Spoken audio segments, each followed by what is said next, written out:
Ah! Tong Yining startled awake from a dream, jolting upright. She was covered in a cold sweat. It was the middle of the night, and the room was utterly silent except for the ticking of the clock. Huh! Huh! Tong Yining gasped for air, trying to regulate her breathing and calm her racing heart.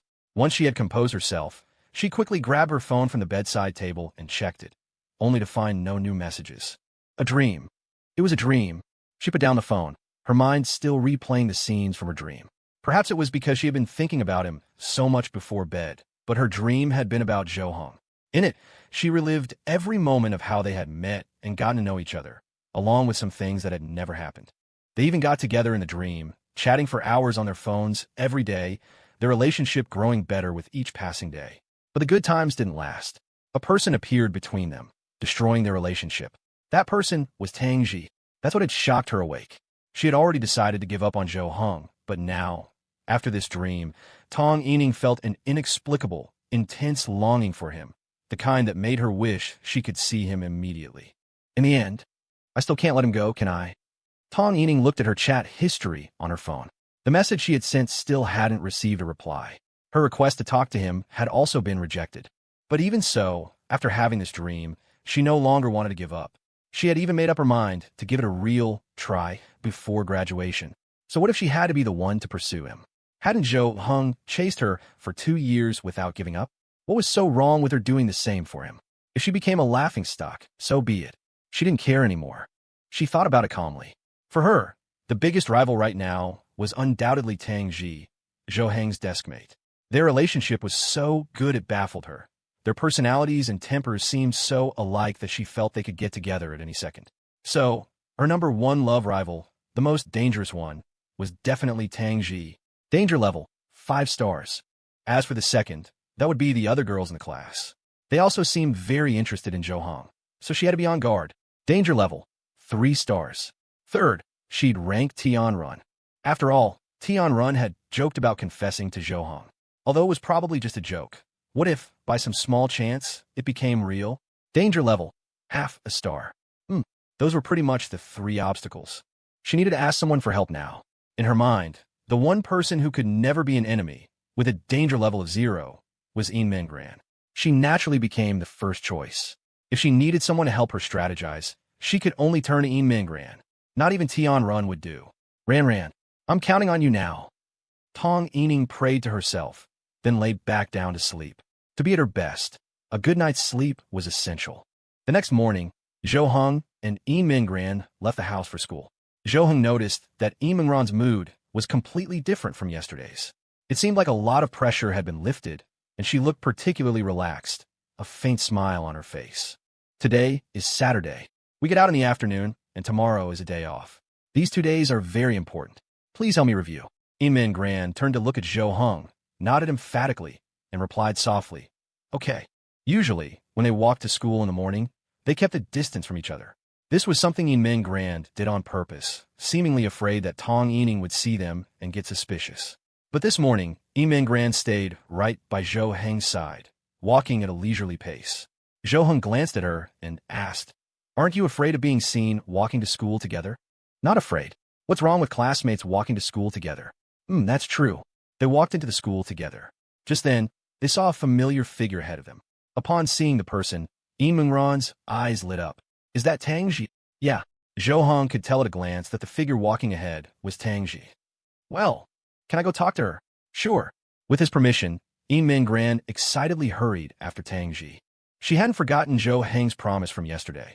If she could get Tang Ji to participate in the sports meet, he would participate too. Since Zhou Hong dared to make the bet, it meant that no amount of her own pleading would work. Tang Ji would surely refuse without a second thought, and might even get a bad impression of her, thinking she was annoying.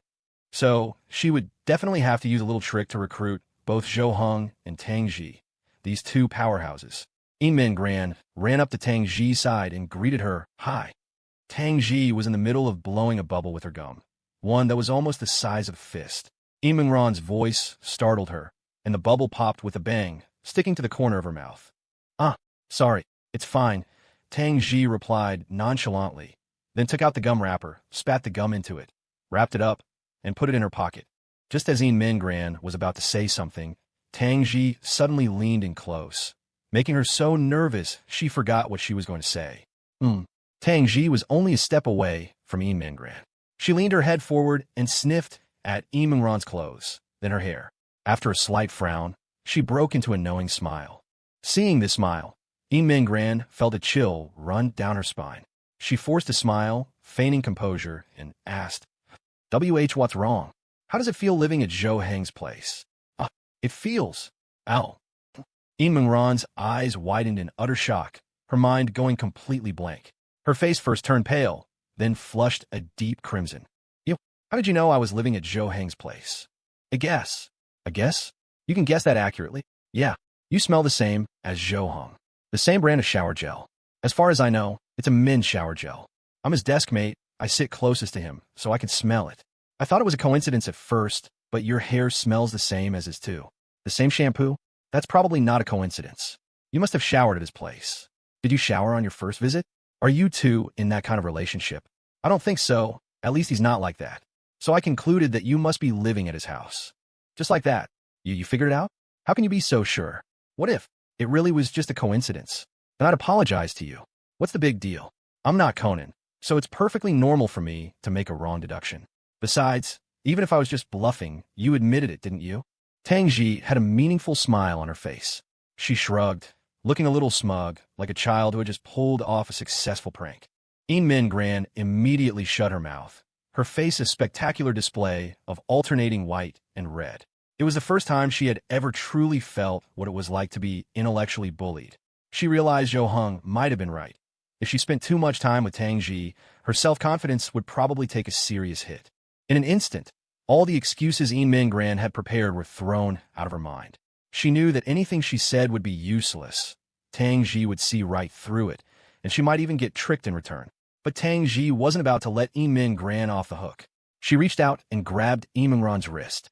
Yin Mingran looked up to see Tang Ji giving her a mischievous grin and whispering, "All right, now you're going to tell me why you're living at Zhou Heng's house.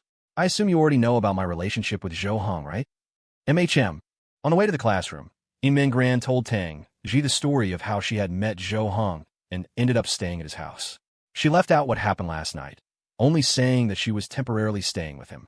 After hearing Yin Mingran's tragic story, Tang Ji's expression turned serious, the teasing look from before gone. "I see. Well, my condolences." Tang Ji gently patted Yin Mingran's shoulder.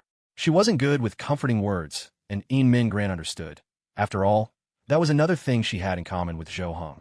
After entering the classroom, the two went to their respective seats. When Zhou Heng arrived at his desk, he saw that Tang Ji looked a bit off and asked her, "What's up?" Tang Ji glanced at Zhou Heng and said softly, "So this is why you haven't had time to play games with me. You've been hiding a beauty in a golden house, huh?" Zhou Heng frowned slightly, but it only took him a few seconds to figure out what had happened. He knew he couldn't hide something like this from Tang Ji for long. She would find out sooner or later. "Sorry, I don't take kindly to sarcasm." Tang Ji's lips curled up slightly. All right. I wasn't trying to be sarcastic anyway. I heard about what happened with the class president. I approve of what you did." Zhou Heng stared at Tang Ji for a few seconds before slowly saying, "You approve? If it were you, you wouldn't have done what I did, right?" "That's right. Your actions are very much in your style, and I approve. But I wouldn't do the same. Unless what? Unless I planned on getting together with her in the future." Zhou Heng didn't respond to Tang Ji's words. Instead, he turned to look in Yin Mingran's direction. Coincidentally, Yin Mingran turned to look at him at the same moment. Their eyes met, and Yin Mingran gave him a faint smile before turning away after just a few seconds. Zhou Heng ground his teeth inside his mouth, his eyes deep in thought, as if pondering something. The next second, he spoke. "That's why I'm me, and you're you. We're different. Of course, there's no standard to judge right or wrong. You just have to do what you believe is right." Tang Ji leaned back in her chair and nodded in agreement with Zhou Heng. Then she added, "But I do have a pretty good impression of her. She seems kind of clumsy, which is super cute. It's fun to tease her." "Yeah, to you, everyone's clumsy. By the way, that includes you, bro. Nice, by the way. Don't do it again. And call me by my name, or I'll get goosebumps." "How me?" Zhou Heng and Tang Ji looked at each other. Tang Ji let out a puff and a soft laugh, while Zhou Heng's eyes crinkled slightly at the corners, as if hiding a smile. He cursed lightly, without any real anger. "You psycho." After class, Yin Mingran walked out of the classroom alone, planning to go to the office to ask about the monthly exam next Tuesday.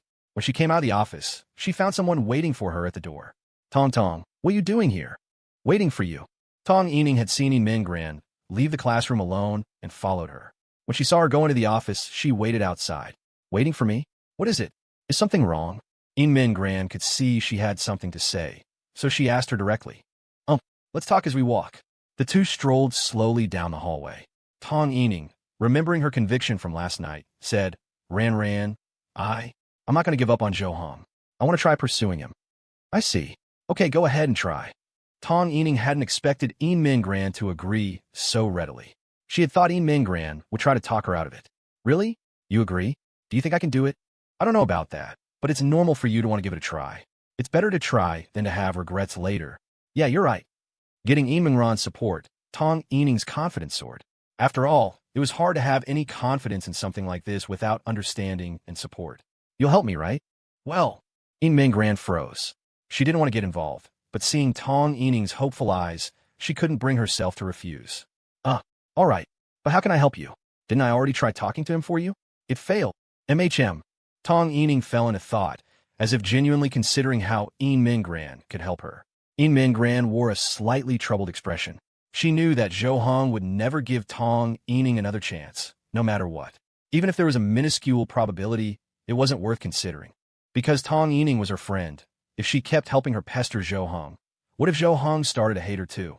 Zhou Hong had said before that if she tried to play matchmaker, she would end up just like Tong Yining. He would ignore her. She had to maintain her relationship with both of them, taking care of each side.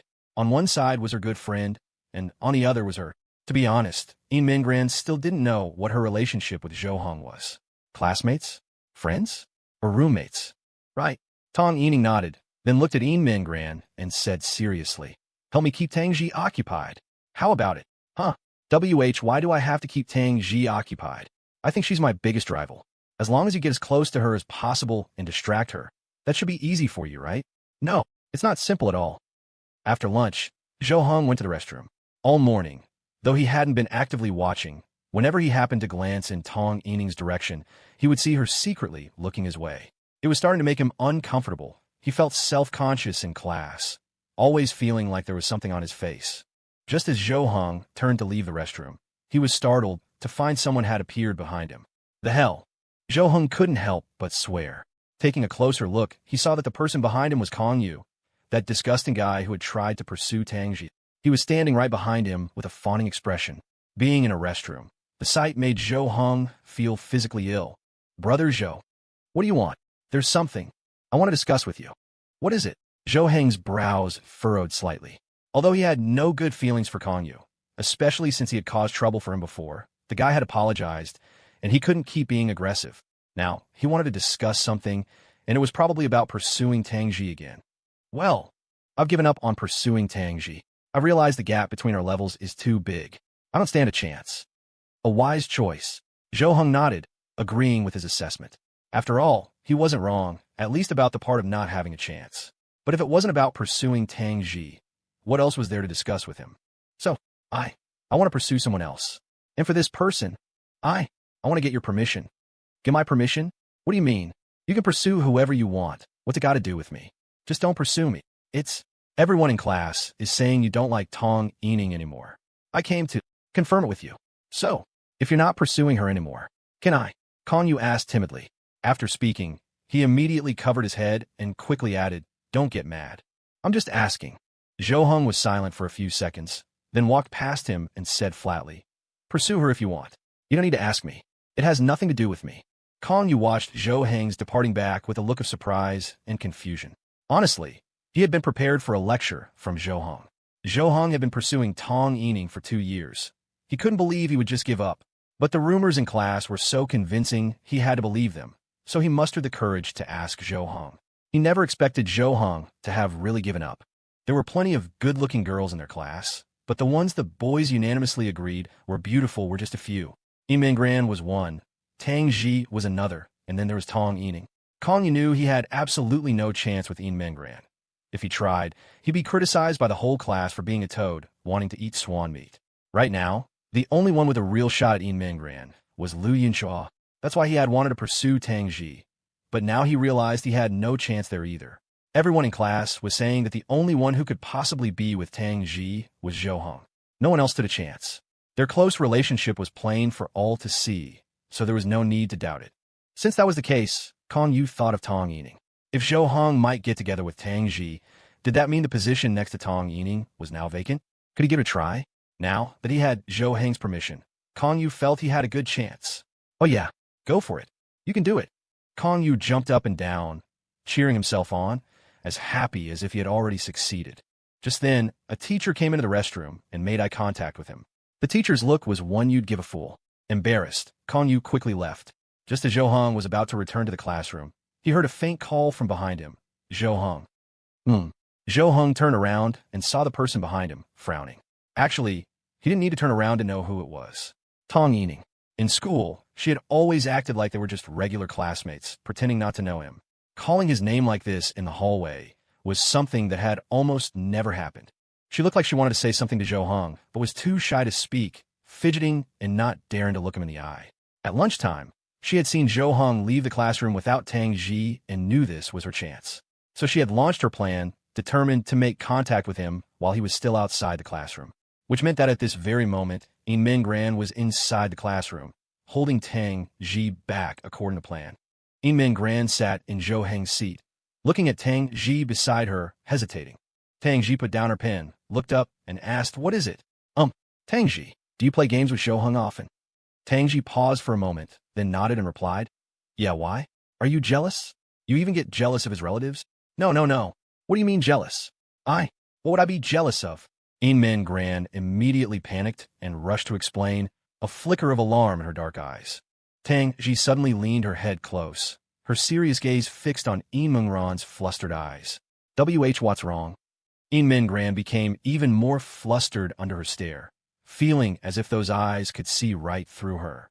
In an instant, her ears turned red. A few seconds later, Tang Ji pulled back, turned her face to the side, and chuckled. "Nothing, just kidding, kid." Yin Min Gran's expression froze on her face. She felt like her heart was about to stop. Right now, Yin Min Gran really wanted to tell Tong Yining, "Why don't you try holding Tang Ji back? See if you can. You'd be lucky not to be played to death in here for a few minutes." However, Tang Ji's expression suddenly turned unusually serious. She lowered her head, dropped her voice, and said to Yin Min Gran, "Zhou Hong said he's interested in someone again. Someone from our class. Don't you want to know who it is?" "Who is it?" Yin Min Gran's eyes widened in disbelief. Tang Ji clicked her tongue and shook her head. No, I shouldn't say. He told me not to tell anyone. He'd get mad if I did." Yin Min Gran bit her lip gently. After a moment's hesitation, she said, "I promise I won't tell anyone." Tang Ji thought for a moment, then nodded. "All right." Tang Ji beckoned for Yin Min Gran to come closer. Yin Min Gran leaned her ear in, and Tang Ji whispered, "I don't know who he's interested in, but I can see that you're interested in him." Yin Min Gran slumped onto Zhou Heng's desk, burying her entire face in her arms. Her ears, sticking out, were bright red, and her feet scuffed against the floor. Tang Ji laughed until tears streamed down her face before she finally stopped. She reached out and patted Yin Min Gran's shoulder, saying, All right, I apologize. I'm sorry, I didn't mean it. It's just, you're too easy to tease. I couldn't help myself." MMPH. Yin Min Gran gave a slight shrug, as if resisting Tang Ji's apology. She felt so naive right now, so thoroughly teased by Tang Ji that she had lost all face. She was so embarrassed she wanted to find a hole to crawl into. Tang Ji also felt she might have gone too far and comforted her softly. "Don't be mad, okay? Actually, I think Zhou Hong might be a little interested in you too, right? Otherwise, he wouldn't have let you stay at his house. If I had to choose who would be the most suitable person for Zhou Hong, I'd definitely choose you." Yin Min Gran slowly lifted her head, peeking with one eye at Tang Ji beside her. "Are you teasing me again?" "No, this time it's the truth. I swear." The slight smile that lifted the corners of Tang Ji's lips convinced Yin Min Gran. This look seemed much more reliable than her serious expression. "All right." Yin Min Gran sat up.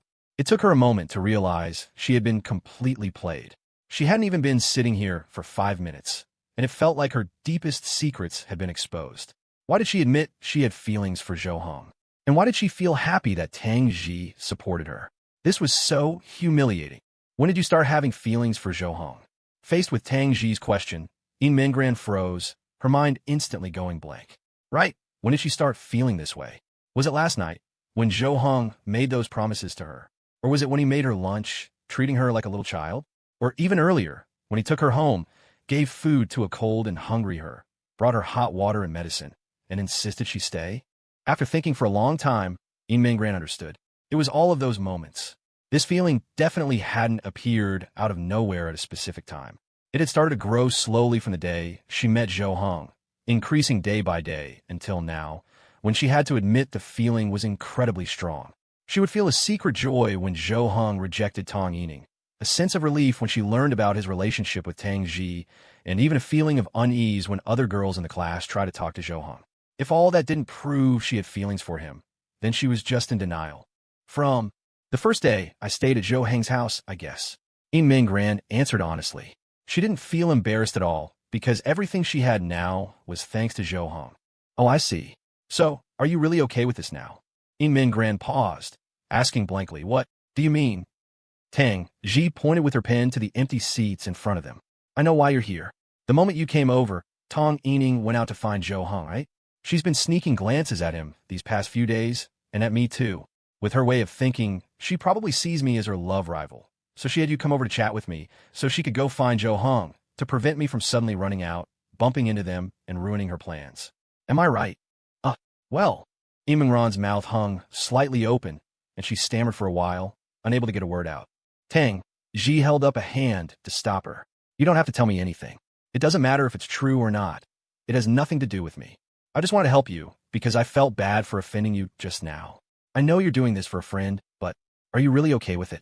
Tang Ji's question completely stumped Yin Mingran. Her brain seemed to have lost control over her body, and her thoughts were a jumbled mess. Seeing that Yin Mingran didn't reply, Tang Ji waved her hand and said, Of course, I don't understand romance. If you're okay with it, then just pretend I didn't say anything. Yin Mingran took a deep breath, biting her lip hard. Her fists, hidden under the desk, clenched so tightly her knuckles turned white.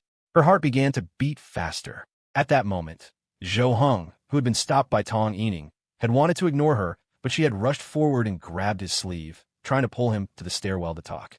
He didn't dare to forcefully shake her off, fearing she might fall. No matter what, he couldn't bring himself to be rough with a girl. This was the hallway, after all. Shoving a girl to the ground in front of so many people wouldn't just make him a joke. It would make him a scumbag.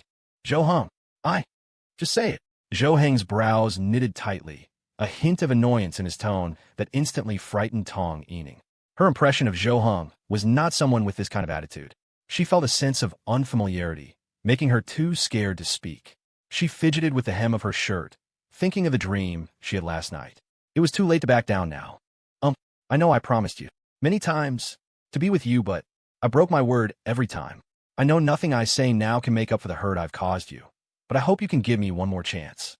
Can we be good friends again, like we were in middle school? No. Zhou Heng was concise, offering no further explanation. He felt any explanation would be pointless. After speaking, he intended to turn and leave, but Tang Yining clearly wasn't going to let this rare opportunity slip away. She took a step forward and grabbed his arm. Then what do I have to do for you to forgive me? TSK. Zhou Heng's dark, sharp brows furrowed. He tried to shake his arm, but he couldn't get Tang Yining off. Her clinging was giving him a headache. Why did Tang Yining have to be a girl? If she were a guy, he would have resorted to violence. All he could do now was hope for the class bell to ring so he could go back to the classroom. Ah, there you are. Just then, they both heard a familiar voice. They turned to see that Tang Ji had appeared, with Yin Mingran behind her. I need you for something. Come with me. Tang Ji, practically ignoring Tang Yining, strode over, grabbed Zhou Heng's wrist, and pulled him away. Tang Yining stood there in a daze, watching Tang Ji drag Zhou Heng away, her eyes wide and her mouth slightly open. Yin Mingran walked over and said softly, Sorry, Tong, I couldn't stop Tang Ji. There was nothing I could do. At that moment, Zhou Heng let out a sigh of relief. He looked at Tang Ji, who was pulling him along, and said in a low voice, Thanks. Tang Ji glanced behind them. Don't thank me. I'm just doing someone a favor. I owe her. On Saturday afternoon, around 4:30, school let out. Worried about being held up by someone again, especially a girl he couldn't use force against, Zhou Heng left the classroom the moment the bell rang. Yin Mingran packed her things, also ready to leave. She saw that Tang Yining was in a bad mood, but she didn't know how to comfort her. The incident at noon seemed to have affected her greatly.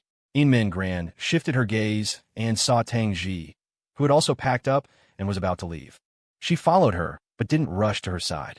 Instead, she waited until they were out of the school building before quickly catching up. Tang Ji about noon. Thank you. In Min Gran walked up to Tang Ji's side and thanked her in a low voice. She thought back to noon, how after much deliberation, she had decided to ask Tang Ji for help. Tang Ji, knowing she wanted to maintain her friendship with Tong Yining, but also didn't want Tong Yining to get close to Zhou Hong, had proposed that she be the bad guy. Since Tong Yining already saw her as a love rival, she might as well let her continue to think so. And so, the scene at noon had played out, with Tang Ji coming over to pull Zhou Hong away, all just to do In Min Gran a favor. It's nothing, not to mention I was making it up to you, just based on your, situation. I should be helping you.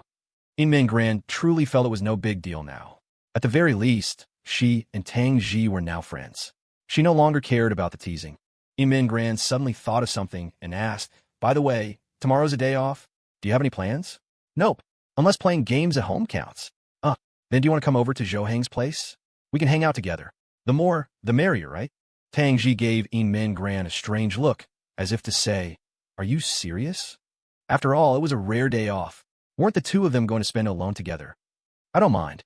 Isn't Zhou Heng supposed to be reviewing? I told him yesterday that we need to balance work and rest. He seemed to agree. After all, you can't just study all day, right? Tang Ji nodded. Okay, I'll come over tomorrow. Great. Oh, and also, In Min Gran thought of something. She took out the phone Zhou Heng had given her from her pocket. Can we add each other as friends? Sure. Tang Ji also took out her phone, and they added each other. After being classmates for over 2 years, they had finally exchanged contact information. Making friends with classmates was usually a simple and ordinary thing for In Min Gran, but now, having become friends with Tang Ji, she felt exceptionally happy. In Min Gran and Tang Ji together? What's going on? Why isn't she with Tong Yining and the others? At that moment, 2 boys were following behind In Min Gran and Tang Ji. One of them was Lu Yunxi. He had felt something was off when he saw In Min Gran sitting in Zhou Heng's seat earlier that day. After school, he had tailed her and found her walking home with Tang Ji. When did their relationship get so good? Could it have something to do with Zhou Heng? After all, when you mention Tang Ji now, you think of Zhou Heng. The boy next to him said.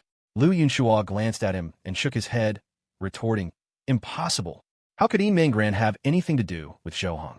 They're completely unrelated. Absolutely impossible. Not necessarily. Listen to my theory. What if they both like Zhou Heng, and In Min Gran is negotiating with Tang Ji to decide who gets to stay by his side? Lu Yunxi glared at him and said in a low voice, Liang Jiaxiang, if you dare spread rumors about In Min Gran again, I'll slap you, believe it or not. Fine, don't believe me. Maybe the reason In Min Gran isn't with you yet is because you're too violent. Ever think of that? Yep. TSK. I'm not going to argue with you. Lu Yunxi, having been rebuffed, ignored him and continued to follow In Min Gran and Tang Ji from a distance. He really wanted to know what they were talking about, but he couldn't get too close, or he wouldn't be able to explain himself. From this far away, he could only watch them from afar. Forget hearing their conversation. They could easily lose them if they turned a corner. Eventually, In Min Gran and Tang Ji said their goodbyes and went in different directions. Liang Jiaxiang patted Lu Yunxi on the shoulder. All right, let's go home too. Are you still going to follow her? She'll be home any minute. You'll end up in her living room. Just a little longer. I want to know where she lives. Liang Jiaxiang looked at him in disbelief. I'm calling the cops on you. Are you a pervert? Stalking a female classmate home? Did you learn nothing in civics class? No, I mainly want to give her a gift. It's not easy to give it at school, in front of everyone. She definitely wouldn't accept it, and I'd be so embarrassed. I was thinking, leaving it at her door would be better. Wow, a pervert and a creep. You don't look like the type to do this stuff. Just think about it. You leave for school in the morning, open your door, and there's an unknown gift from a classmate. Honestly, if she really likes you, she might reluctantly accept it. But if you're just regular classmates, she'll probably find it kind of disgusting. Lu Yunxi shot him a glare and muttered, What do you know? Not as much as you. You just love this kind of crap. Just then, the two saw In Min Gran enter a building. Lu Yunxi's eyes lit up. This must be where In Min Gran lived. All right, let's go. Liang Jiaxiang grabbed Lu Yunxi's arm to stop him from going any further, but Lu Yunxi shook him off. Are you stupid? I have to see which floor. Otherwise, where do I put my gift? At the first floor elevator? Someone could kick it away, and I'd never know. I give up. The two entered the building and glanced at the elevator. The display showed it was on the 6th floor. She lives on the 6th floor? Okay, I know now. Let's go. Help me pick out a gift. I want to give her a surprise tomorrow. Liu Yinchua nodded and pulled Liang Jiaxiang out of the building.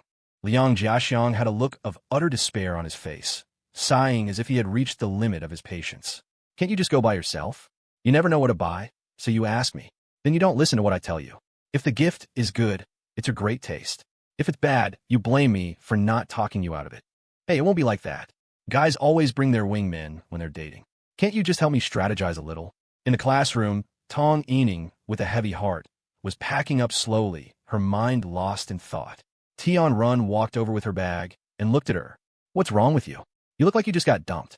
Tong Yining suddenly looked up, staring at Tian Run with a look of despair, a picture of utter dejection. Oh. Tian Run immediately covered her mouth, realizing she might have hit the nail on the head. Normally, shouldn't she have said something like, "Who could dump me?" She had just said it casually. All day, she had felt something was off with Tong Yining, so she hadn't talked to her much, and she had no idea what was going on. Hey, just then, they heard a sound like Zhu Beiji laughing as he ran over. They turned to see Kong Yu approaching with a lovesick grin on his face. The smile sent a shiver down both Tong Yining and Tian Run's spines. What are you doing? Tong Yining immediately stood up and hid behind Tian Run. Tian Run stood in front of Tong Yining, holding out a hand defensively at Kong Yu. There were only the three of them left in the classroom. Seeing a guy with a creepy smile walking towards them, any two girls would be scared. I'm looking for Tong Yining. I have something to tell her. Kong Yu scratched his head awkwardly, pointing at Tong Yining behind Tian Run. What is it? Tong Yining peeked her head out, asking cautiously. But in reality, she didn't care what it was. Ever since his conflict with Zhou Hong, Tong Yining had a bad impression of him. Now, with this off-putting demeanor, it was already polite of her not to run away screaming. Can we talk alone, just the two of us? Don't worry, I mean no harm. I won't hurt you. Ew, let's go. Tian Run immediately pulled Tong Yining out of the classroom. Tong Yining felt a wave of discomfort. Forget talking alone. Just hearing him say those words made her want to call the police. Kong Yu stood frozen in place, his body instantly stiffening, as if he had turned to stone. He didn't know what was wrong with him. Why was everyone avoiding him? Was he that unlikable? Impossible. Kong Yu instantly denied the thought.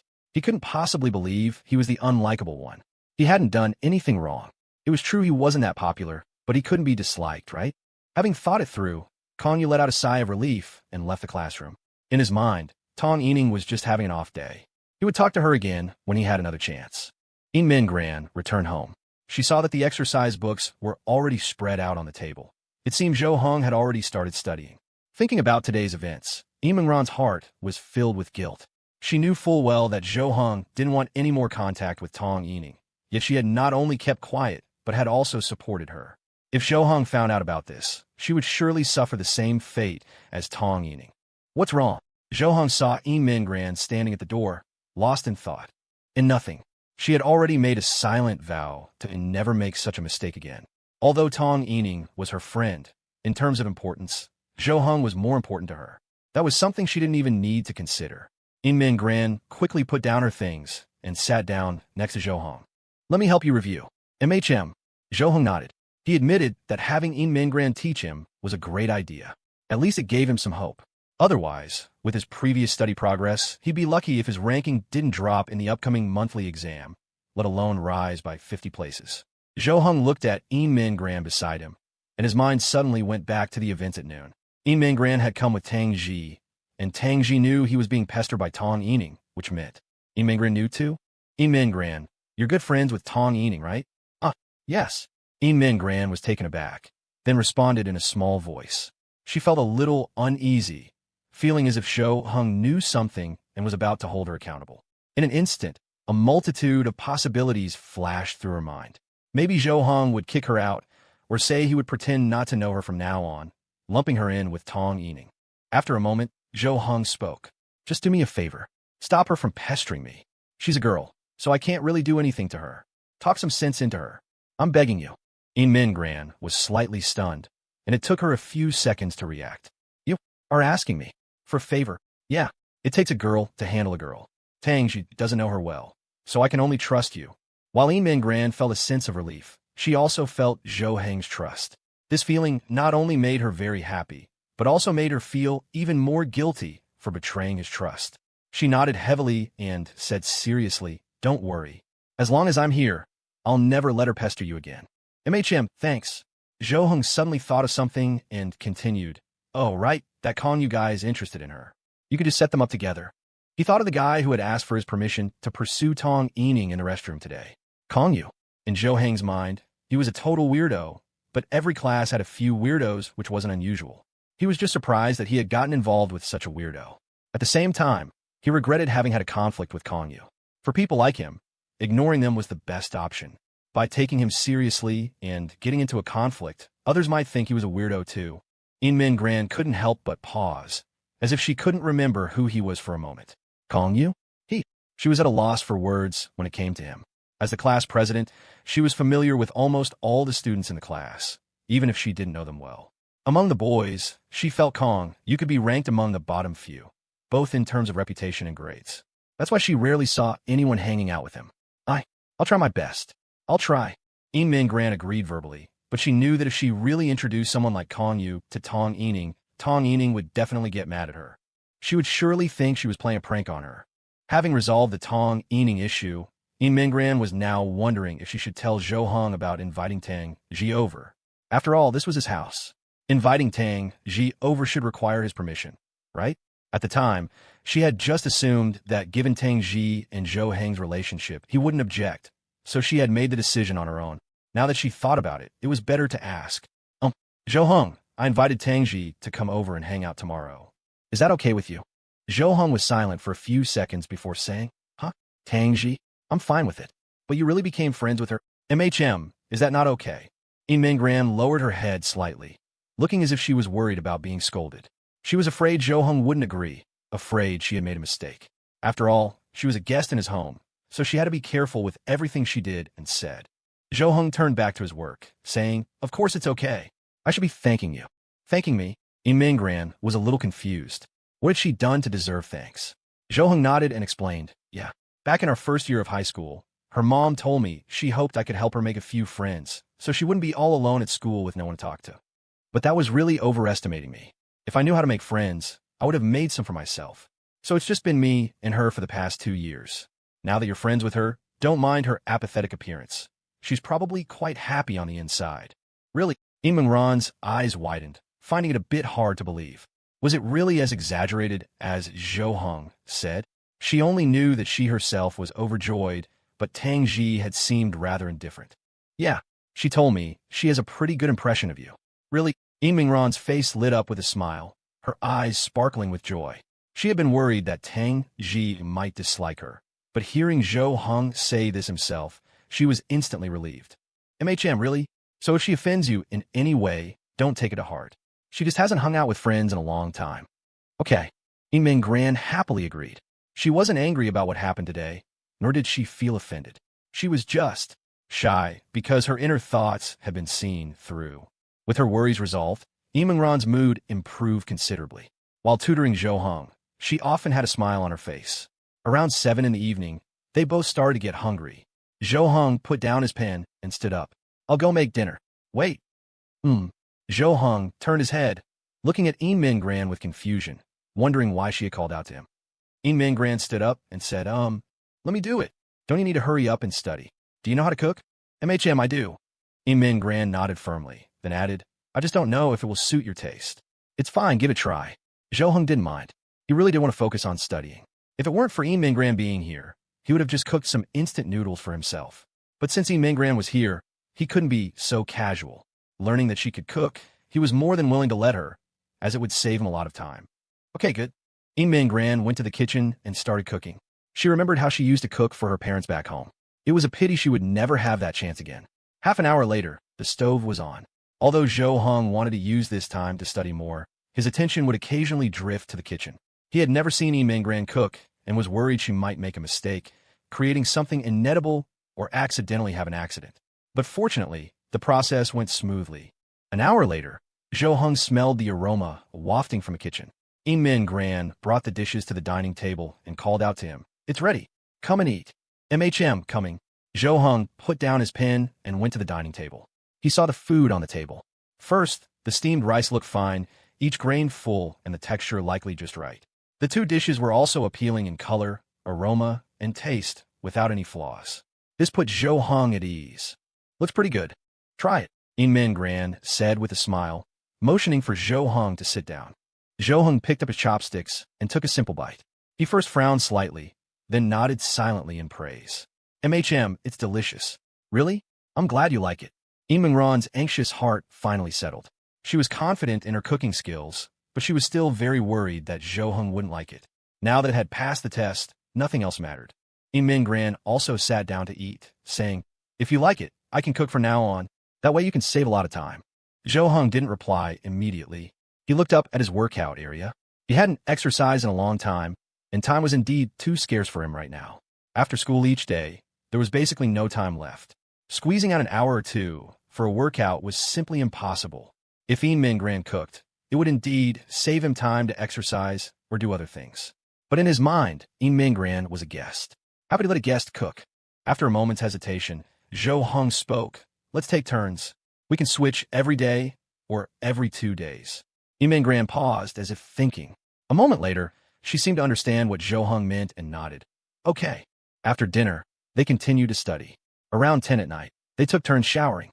After Zhou Hong came out of the bathroom, he sat at the desk and picked up his pen. He had originally planned to study for a few more hours, but after a yawn, a wave of drowsiness instantly washed over him, sweeping through his brain. In an instant, his eyelids felt heavy, as if they were about to close. He knew it was from a week of insufficient sleep. The thought of a day off tomorrow and getting out of school early today made him unbearably sleepy.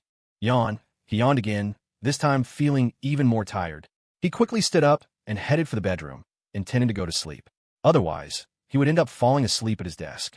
He walked into the bedroom and flopped onto the bed, on his side, not even bothering to pull up the covers before closing his eyes and falling into a deep sleep. All the fatigue from the past week was released at this moment. Meanwhile, In Min Gran was still in the bathroom, showering, unaware that Zhou Hong had already gone to bed. When she finished her shower, put on her pajamas, and walked out of the bathroom, she found the living room empty. The spot where Zhou Hong had been sitting was vacant, the book on the desk still open. In Min Gran went into the bedroom and saw Zhou Hong lying on the bed, already fast asleep. His long eyelashes rested on his closed eyes, and his breathing was even.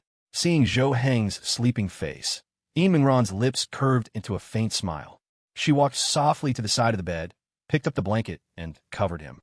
"Good night." In Min Gran turned off the bedroom light and lay down on the other side of the bed. Now, she was no longer as nervous as she had been on the first night. Lying in bed felt as comfortable as being in her own home, providing a great sense of peace. The cool moonlight streamed in through the gap in the curtains, and the bedroom was exceptionally quiet. In contrast to Zhou Hong's deep slumber, In Min Gran wasn't sleepy at all. She couldn't fall asleep yet. She started to recall the day's events.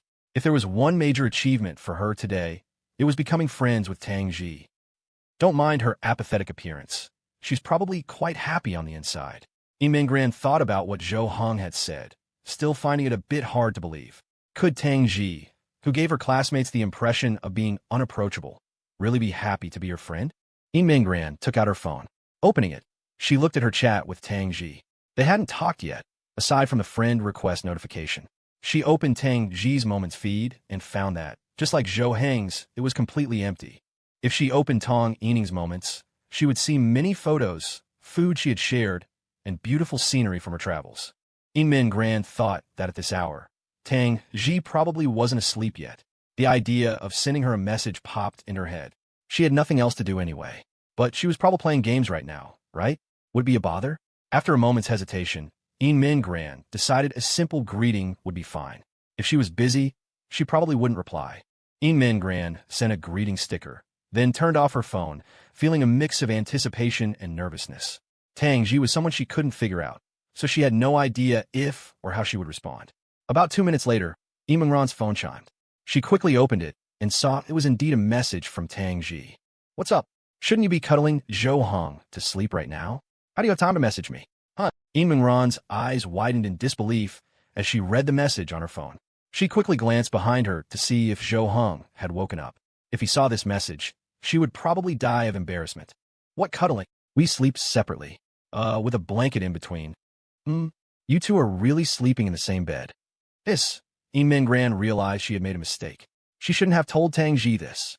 Tang Ji only knew she was staying at Zhou Heng's house, not where she was sleeping. She had just exposed herself. Tang Ji sent another sticker to express her surprise, and Min Gran, knowing there was no point in explaining, told her the truth. She had originally planned to sleep on the sofa, but Zhou Heng wouldn't let her. They had gone back and forth, and then they both ended up sleeping in the bed. She had been staying here for several nights now and had gotten used to it. Well, since you're already sharing a bed, you might as well just make it official. How do we make it official? Min Gran stared at the chat content on her phone, her heart pounding. This was truly a heart-racing conversation. I don't know. That's beyond my expertise. Doesn't holding hands get you pregnant? Min Gran looked at Tang Ji's message and thought to herself that she must know a lot. At least, she definitely knew more than she did. But she wasn't telling her. Thump! Min Gran's phone suddenly slipped from her hand, nearly hitting her in the face. Her hand froze, completely still. Her eyes widened, and her body seemed to stiffen, because now, Zhou Heng's arm was draped over her. Just now, Zhou Heng had turned over in his sleep, his whole body straddling the blanket in the middle, and his arm had stretched out, resting on top of her. It was as if Zhou Heng was holding her as he slept. Zhou! Min Gran mechanically turned her head to look at Zhou Heng's face, only 10 centimeters away. He was still fast asleep. This was a completely unconscious action. But what should she do now? Should she wake him up? If she moved now, she would probably wake him immediately. Since he was like this, he must be exhausted. Min Gran couldn't bear to wake him. After all, this past week, because of her, Zhou Heng had surely been under more pressure and fatigue. Plus, with exams coming up, his stress was even greater. A day off tomorrow must have allowed his tense nerves to relax, which was why he was so sleepy. It was good for him to sleep like this. He would be much more relaxed tomorrow, and a lot of pressure would be released. After thinking for a moment, Min Gran lowered her hand, deciding not to wake Zhou Heng. Let him sleep peacefully. If she woke him, she would feel incredibly guilty. Min Gran stared at the dark ceiling, unable to close her eyes. She wasn't very sleepy to begin with, and this situation made it even harder to fall asleep. Feeling Zhou Heng's firm arm gave her an unusual sense of security, even through the blanket. She even started to imagine what it would be like to lie in Zhou Heng's arms. That feeling of being enveloped would surely be very reassuring. Like this, 20 minutes passed. Min Gran remained motionless, letting Zhou Heng sleep peacefully. Just then, Zhou Heng's arm moved. It shifted up slightly, moving from her stomach to her chest. Min Gran's body trembled slightly. Her face was not visible in the dark, but it was burning hot. No doubt it was bright red. Thank goodness for the blanket. Without it, she would probably be completely frozen right now. About 10 minutes later, Zhou Heng turned over again, rolling back to his side, leaving his back to Min Gran. Her tense body relaxed. Just now, she felt as if her waist had been suspended in midair. He probably won't remember any of this tomorrow, right? Min Gran thought to herself. But in her heart, there was a small part of her that wished Zhou Heng would remember, although she knew it was impossible. After holding still for so long, Min Gran finally started to feel sleepy. She closed her eyes and fell asleep shortly after. A little while later, Zhou Heng's eyes snapped open. They were wide, and a cold sweat seemed to be forming on his forehead. He was terrified. Just before he had turned over, he had actually woken up. When he woke up, he found himself in the middle of the bed with his arm on Min Gran. He had no idea if she was asleep or not. So he had quickly rolled over, back to his side, facing the wall, his heart pounding. What if Min Gran wasn't asleep? Would she confront him tomorrow? If she did, he would just have to pretend he didn't know anything. He was a very deep sleeper. Yes. The next morning, warm sunlight filtered through the curtains, bringing a sliver of light into the room. Min Gran opened her hazy eyes, taking a few seconds for her consciousness to reboot. She turned her head and saw that the other side of the bed was empty. Zhou Heng was already up. She sat up, straightened her pajamas. The strap had slipped off her shoulder while she slept, tied up her hair, folded the blanket, opened the curtains, and walked out of the bedroom. At that moment, Zhou Heng had just finished making breakfast and was placing it on the dining table. Their eyes met. In an instant, the events of last night flashed through both their minds. Although Zhou Heng only remembered those 10 minutes, he knew what he had done last night. He was now desperate to know how long it had lasted and whether Min Gran had been awake. If she was, it would be too awkward. If she decided to confront him, he would just have to play dumb. As for Min Gran, the thought of last night brought an involuntary blush to her cheeks. It was the first time in her life a boy had held her, and in bed, no less. At that moment, she had felt the size difference between her and Zhou Heng was quite significant. If she were in his arms, she would probably feel very small to him. Ahem, morning. Let's have breakfast. Perhaps out of guilt, Zhou Heng took the initiative to greet Yin Minggran. It was the first time he had ever said good morning to her, and it felt a bit unnatural. Okay, I'll go wash up first. Yin Minggran also noticed this detail and quickly ducked into the bathroom. Looking at her reflection in the mirror, she immediately splashed cold water on her face to calm herself down. She didn't want to start a new day like this, especially when her mind was at its clearest in the morning. After she finished washing up, she came out and sat at the dining table. The two began a silent meal. It was about 9:30 in the morning. Two people arrived at the door of Zhou Heng's apartment, Lu Yunshuo and Liang Jiaxiang. Lu Yunshuo was holding a gift box, looking furtive as he got off the elevator. He immediately started looking around like a thief. Liang Jiaxiang followed behind him, wanting nothing more than to kick him in the butt. Hey, why are we here so early? Are you insane? Sure. Lu Yunshuo quickly turned around and gestured for him to be quiet, nearly dropping the gift in his hand. Keep it down. Are you stupid? At this time, her parents are definitely at work. Even if she's going out today, she's most likely still at home. So this is the best time to deliver the gift. What if her parents are home? What'll you do with the gift then? I'm not afraid of that either. My intentions are sincere. Since I've decided to pursue her, I'm not afraid of her parents finding out. Lu Yunshuo patted his chest, full of confidence. Liang Jiaxiang looked at the 3 doors in front of them. Right, but there's another problem. You only know she's on the 6th floor? Do you know which door is hers? Lu Yunshuo's hand froze in midair, and he stared blankly. He really didn't know which door was Imingran's home.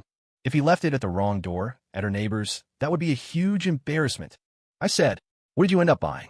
You made me go with you yesterday, but then you hid what you bought and told me it was a secret, Liang Jiaxiang said, pointing at the gift box in Lu Yunshuo's arms. A music box. Liang Jiaxiang's brow furrowed into a deep frown. He blinked, looking astonished.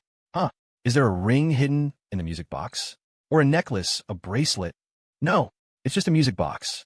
But when you open it, there's a little carousel that spins. It's pretty. Lu Yunshuo felt Liang Jiaxiang's gaze growing stranger, and his voice became less and less confident, trailing off into a whisper. Liang Jiaxiang took a deep breath, looking like he was about to explode.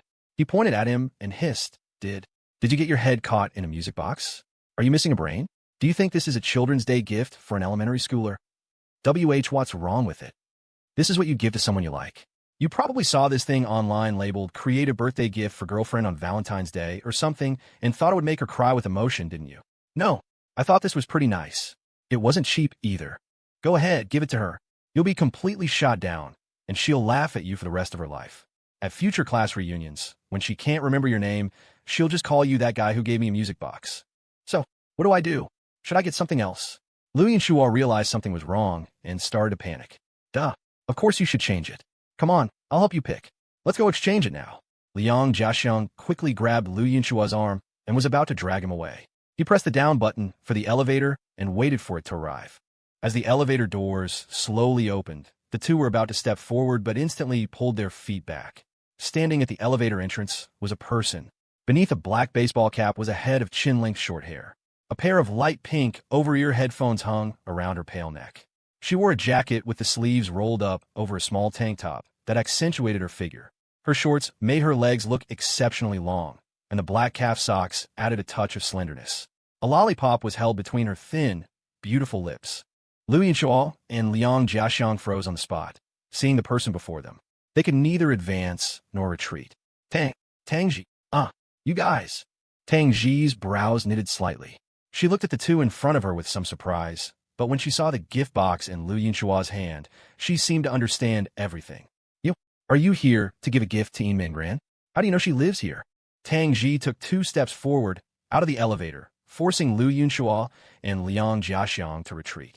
They hadn't expected to run into Tang Ji here. Was she here to find Yin Minggran? Liang Jiaxiang's eyes darted to Tang Ji's hands. She seemed to be holding something. Seeing it, his eyes widened, nearly popping out of his head. A PS5? Tang Ji was here to play games with Yin Minggran. 2 girls? Playing a PS5? Lu Yunshuo had no idea what that was. He was in a full-blown panic. If Tang Ji found out he had followed Yin Minggran yesterday to find this place, and told her he would be completely finished. In a moment of desperation, he blurted out, I asked, Tong Yining, right? She told me. She said Imran's house was here. Oh, Tang Ji tilted her head, one eyebrow raised higher than the other. She let out a cold snort and asked flatly, You're saying you asked Tong Yining, and she told you Imran's house is here? Are you sure? I'm sure. Absolutely sure. Aren't they good friends? It's perfectly normal for her to know where Mingran lives. Liu Yinshua felt like he had gotten away with it and breathed a sigh of relief, secretly congratulating himself on his quick thinking. Tang Ji snorted coldly, turned her face to the side, and glanced at the gift in Liu Yinshua's hand. She held out her hand. Give it to me. I'll take it in for her.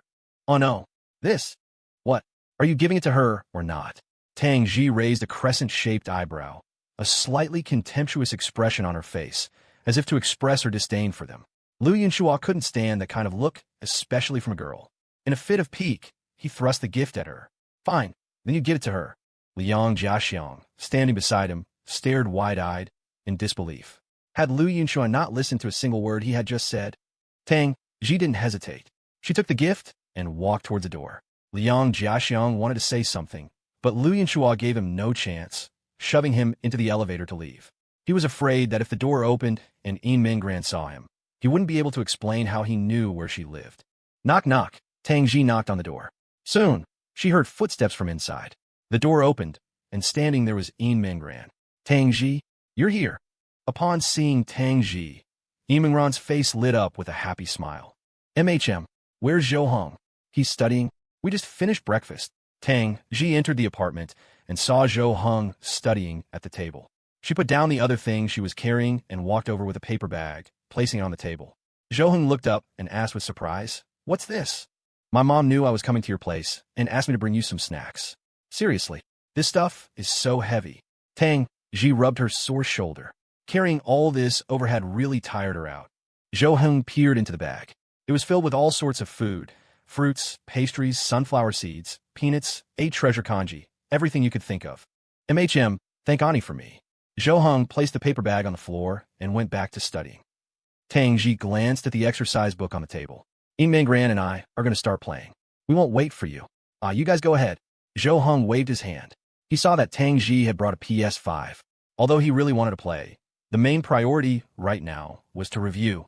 He would strictly follow the rule of balancing work and rest and play for a while later. Mingran didn't know what the device was. It looked quite large, but she noticed another box on the side. It looked like a gift box. Did Tang Ji bring it? For whom? What's this? Mingran picked up the gift box and looked at Tang Ji. Tang Ji looked up and answered, Oh, that. I ran into 2 liars at the door. One of them sent it to you. Liars? Yeah. One is the class's sports committee member, and the other is the life committee member. What? Mingran didn't react for a moment, then finally asked, Liu Yinshua and Liang Jiaxiang? They're liars? Wait, they were just at the door. Yeah, the sports committee member is a pathological liar. Doesn't even blink when he lies. He said he found out you live here from Tong Yining. I think he probably followed you. Tang Ji's face showed a look of disgust. Such an obvious lie was truly nauseating. If this had actually been Mingran's home, she might have believed the lie. But the key was, this wasn't her home. This was Zhou Heng's house. How could Tong Yining possibly know that Mingran was living at Zhou Heng's? Wasn't that just treating people like fools? Following someone to their doorstep, and then trying to sneakily leave a gift. If that happened to her, she would definitely call the police. Mingran looked at the gift in her hands and also frowned. She hadn't expected Liu Yinshua to be this kind of person. This wasn't her home, it was Zhou Heng's. This would undoubtedly cause trouble for Zhou Hong, which meant it would cause trouble for her. Zhou Hong stopped writing, looked up at the 2 of them, as if deep in thought. Then he held out his hand and asked Tang Ji softly, So Liu Yinshua likes her? Yeah, the whole class knows. Even I know. You don't. I don't. Zhou Hong shook his head, his expression sincere, not at all like he was lying. Because he really didn't know. About a week ago, he was barely familiar with either Mingran or Liu Yinshua. His daily routine back then was to go to school, confess to Tong Yining, and go home to play games and work out. He didn't have time to pay attention to other people's business. So these secrets that everyone in class knew, he was completely unaware of. I don't like him, Mingran blurted out, her voice firm and resolute. Both Tang Ji and Zhou Hong were stunned, looking at Mingran with blank expressions. Her reaction was like she was in a hurry to explain herself. Min Gran seemed to realize her reaction was a bit too intense. A blush suddenly crept up her cheeks, the crimson spreading from her cheeks to the corners of her eyes. Okay. Zhou Heng nodded, stammering a reply. In his view, for Min Gran to react like this, she must really dislike this Lu Yunxua to be in such a hurry to explain. Tang, Ji shook her head. Let's not worry about that for now. Open the gift and see what's inside first. No, I won't accept his gift. Even if you're going to throw it away, you should at least open it and see, right? When you go to school, he'll ask if you got the gift and if you like it. If you don't even know what's inside, you won't be able to answer. If you were like us and didn't care about what other people think, then do whatever you want. But you're the class president. Don't you have to maintain good relationships?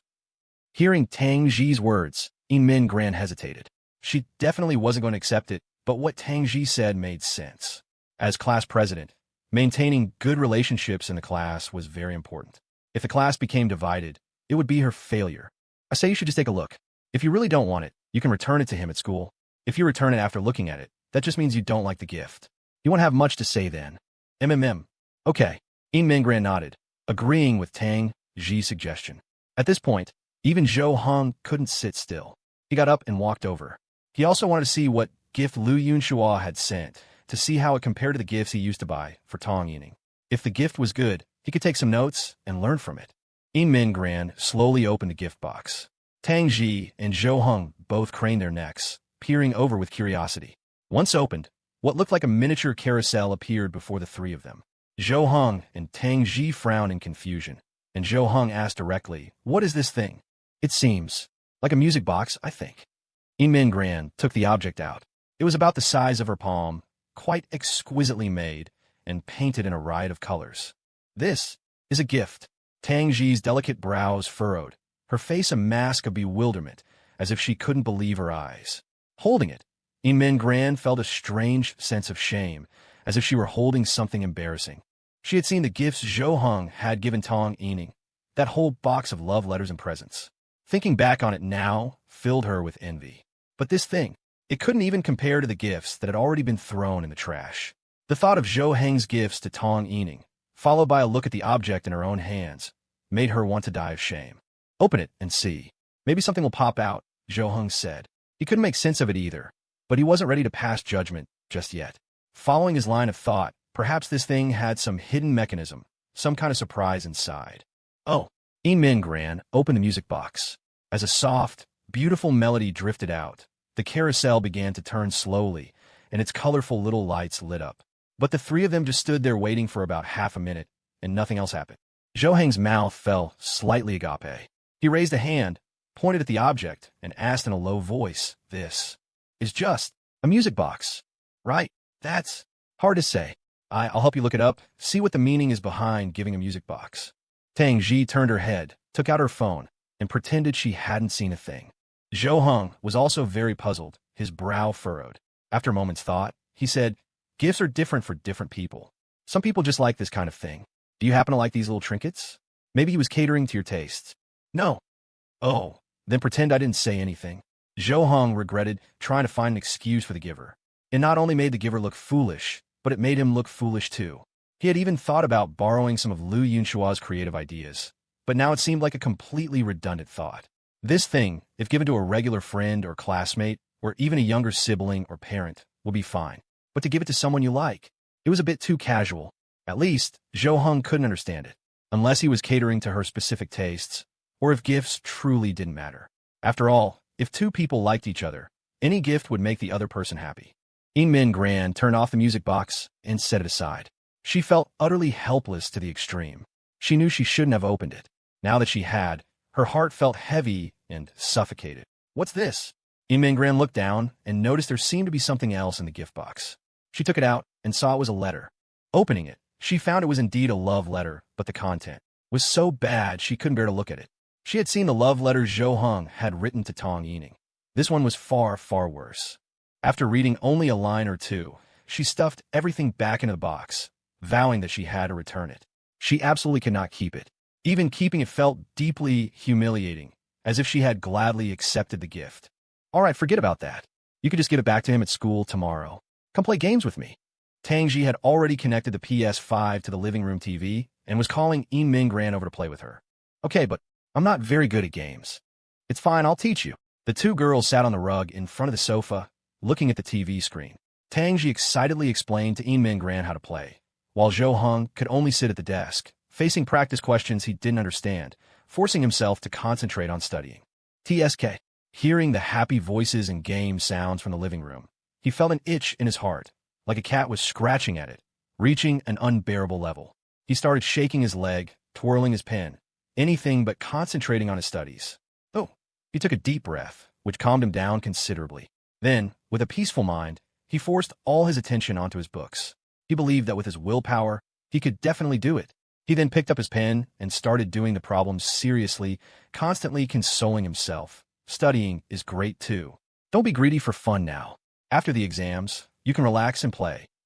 About an hour later, In Min Gran came over to Zhou Heng and asked softly, "Do you want to take a break? Play some games." Okay. Zhou Heng didn't hesitate for a second. He tossed the pen from his hand, and, as if he had springs under his seat, he shot up and bolted for the living room. In Min Gran stifled a laugh. She knew Zhou Heng must have been getting impatient, which was why she had come over to get him. In Min Gran picked up Zhou Heng's workbook and glanced at the problems he had just finished. She nodded silently. It was obvious that Zhou Heng was improving very quickly.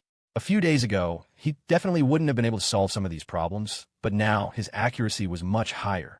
In Min Gran returned to the living room and sat on the sofa, watching Zhou Heng and Tang Ji play. She saw that Zhou Heng seemed like a completely different person, visibly happy. It seemed only when he was playing games could she see him in this state. Then, she suddenly realized that she had never actually seen Zhou Heng smile.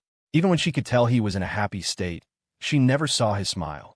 This was something she found very strange. In Min Gran stared at Zhou Heng's face the entire time, trying to capture the moment he smiled. Nice! Just then, the corner of Zhou Heng's mouth lifted slightly.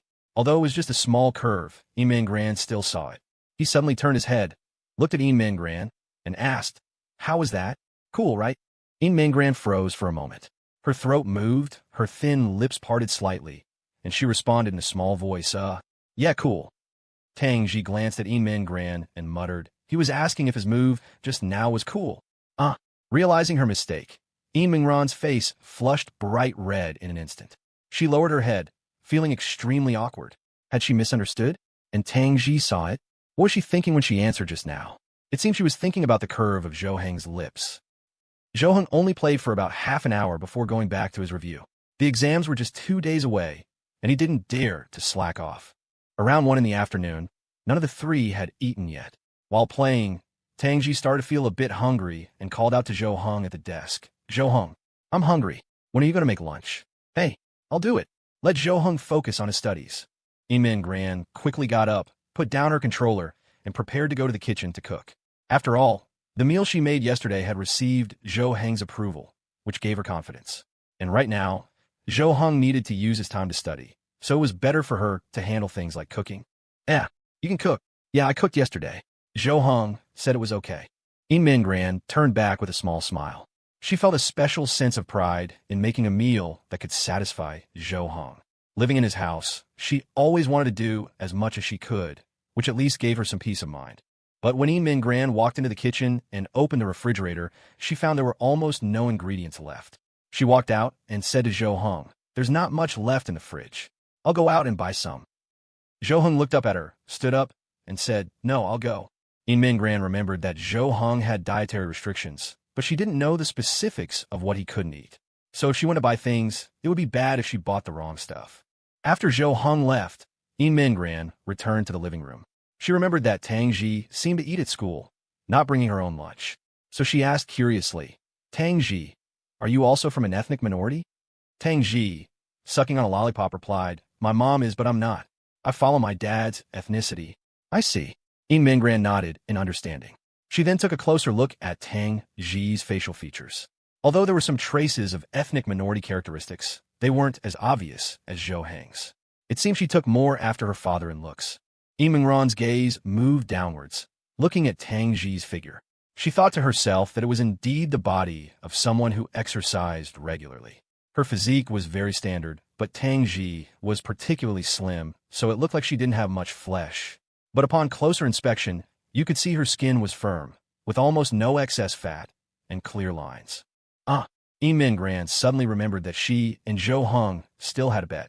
If she could invite Tang Ji to sign up for an event in the sports meet, then Zhou Heng would participate too. As the class president, the honor of the class was something she had to consider thoroughly. It would be best to win more gold medals, of course. She had witnessed the abilities of both Zhou Heng and Tang Ji, and the rest of the class knew it too. So if they were willing to compete, they could definitely win a lot more gold medals. The main thing right now was how to persuade Tang Ji to sign up. Min Gran sat on the sofa, looking at Tang Ji's back, thinking hard. After a while, her eyes fell on the game screen in front of her, and an idea popped into her head. Hey, Tang Ji, let's play together. How about the loser gets a penalty? Tang Ji pressed pause, turned back to look at Min Gran, and asked, You want to fight me?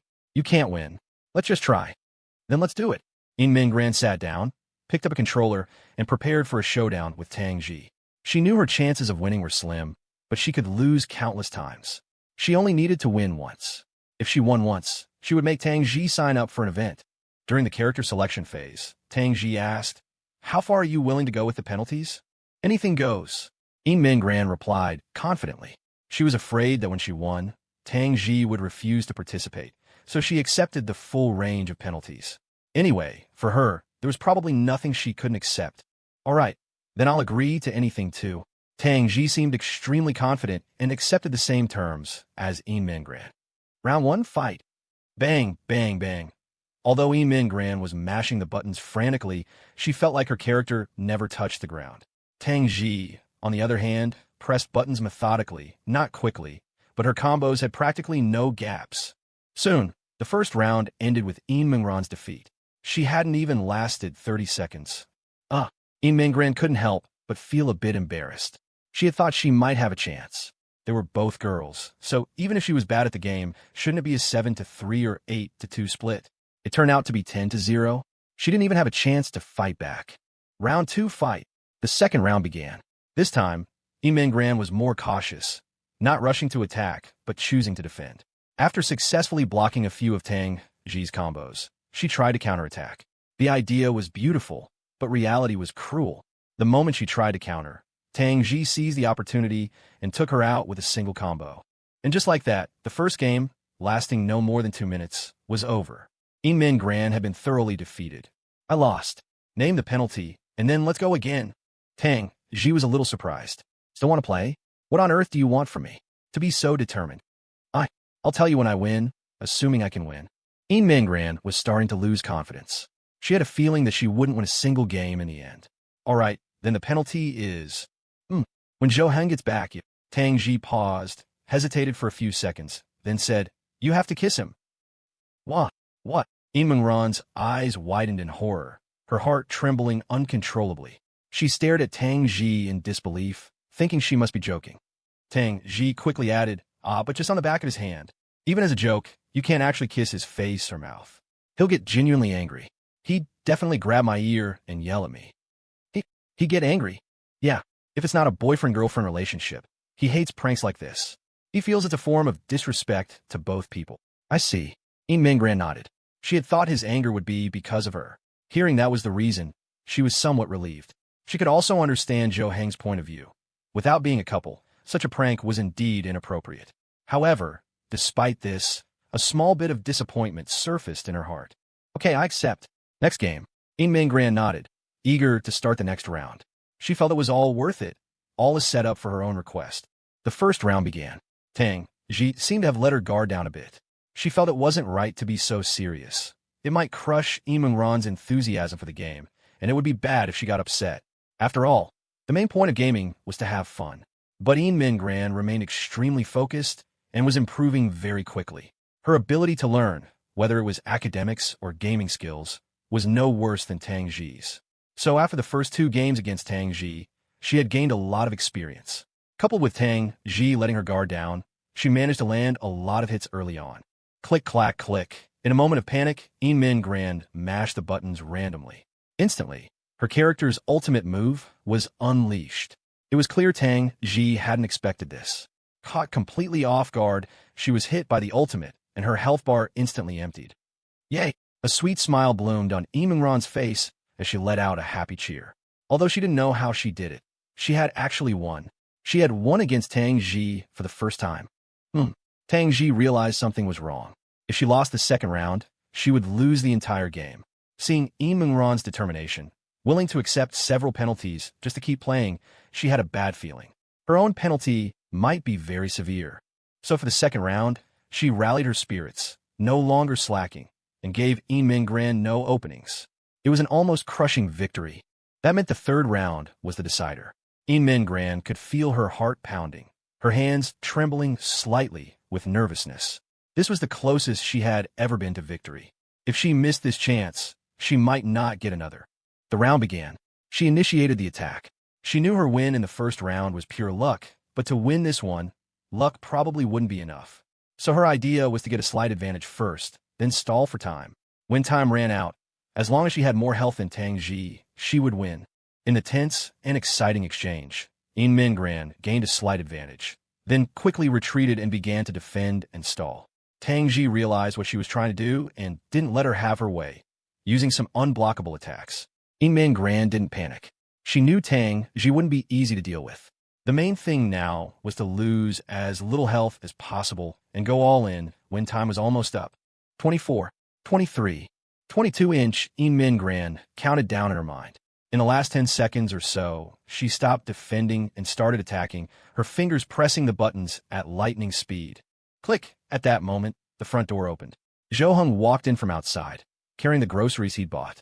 "I'm back." In that instant, Tang Ji glanced at Zhou Heng, her concentration broken, and Yin Mingran seized the opportunity in that brief half-second to land one more hit. "Time's up, yay! I won." Yin Mingran jumped up excitedly. Her heart had been about to leap out of her chest, because it was almost impossible to tell whose health bar was fuller. But thankfully, Lady Luck was on her side. She had won by an extremely narrow margin. Zhou Heng froze, not understanding what Yin Mingran was cheering about. Why was she so excited? Was she such a big gamer? He hadn't noticed before. So happy just from winning? I actually lost. This sucks. Tang Ji leaned back on the sofa, head tilted up, looking helpless. If she hadn't intentionally gone easy in the first round, she wouldn't have lost. The main reason was she was too embarrassed to keep winning against Yin Mingran, afraid she'd get upset while playing. But it was clear she didn't understand Yin Mingran. Yin Mingran had already secretly decided that even if she kept losing, she would not give up. She had to win one game. "All right, name your penalty." Seeing Yin Mingran so happy, Tang Ji's own mood wasn't too bad. This was what she considered the point of gaming. As long as you were happy, winning or losing sometimes wasn't that important. Penalty. Hearing that, Zhou Heng put the things down on the table and walked into the living room. At this moment, Yin Mingran could finally reveal her long brewing plot. "Then, you have to sign up for events at the sports meet. Sign up for as many as you want." Tang Ji's jaw dropped in surprise, her face a picture of disbelief as she stared at Yin Mingran. She had been guessing what kind of penalty Yin Mingran would give her, but she never, ever expected it would be this. For her, this was a true punishment. Wait, hold on, I don't get it. What are you guys doing? Subsequently, Yin Mingran explained to Zhou Heng about them playing games with penalties for losing. She had lost the first two games, but she won this one, and that was the penalty she proposed. When Zhou Heng heard that Tang Ji had actually lost, his face was filled with astonishment. He stared at Tang Ji and said loudly, "Tang Ji, you actually lost? You're a bot. Are you trying to screw me over?" What? What does this have to do with you?" Tang Ji looked at Zhou Heng, puzzled, her face showing a hint of displeasure. Zhou Heng, on the other hand, looked completely helpless, covering his forehead with his hand. He knew exactly why Yin Mingran had made such a request. It was because of his bet with her. He had said it himself. If Tang Ji signed up, he would sign up. Yin Mingran was ecstatic. She looked at Tang Ji and asked expectantly, "Are you willing to accept?" She knew that for the first two penalties, Tang Ji hadn't been serious, probably thinking it was all just for fun. But now that she had dropped this bombshell, Tang Ji was completely stunned. Tang Ji glanced at her, clicked her tongue, and muttered, "If I had known you were playing for such high stakes, I would have made my penalty for you much harder." "Well, it's okay, you can refuse. After all, the penalties you gave me weren't nearly as serious as this one." Yin Mingran started to feel a bit embarrassed herself. After all, what they had proposed and what she had proposed were on completely different levels. It was as if they were just playing around, and she had taken it seriously. It really wasn't right. She hoped Tang Ji would participate, but she was also considering it from the class's perspective. From friend perspective, she didn't actually want to make things difficult for Tang Ji and Zhou Hong. If they were dead set against participating, she certainly couldn't force them. This was supposed to be a voluntary sign-up after all. Tang Ji waved her hand and said, "No need. I accept. I'll do what I said." Betsa. MHM. While some were happy, others were distraught. In Min Gran smiled and nodded, while Zhou Hong dropped into a squat, clutching his head, looking like he couldn't accept it. "Hey, what's wrong with you?" Tang Ji sensed something was off and poked him with her hand. Zhou Hong didn't reply. Instead, Min Gran explained the situation to Tang Ji.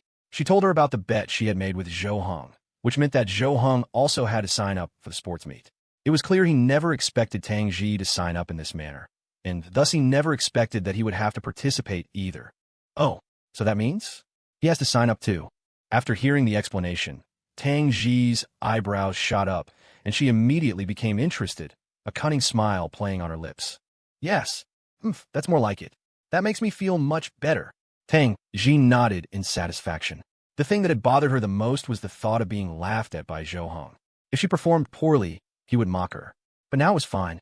Zhou Hong had to participate too, so that unpleasant situation no longer existed, which made it much more acceptable to her. "Sai, so what was the penalty you gave her?" Zhou Hong asked Tang Ji. Since she lost the third game, what are the penalties for Min Gran in the first two? Tang Ji and Min Gran exchanged a look. Then, Tang Ji gave her a meaningful glance, and Min Gran immediately understood that it was time to carry out her penalty. She walked over to Zhou Hong.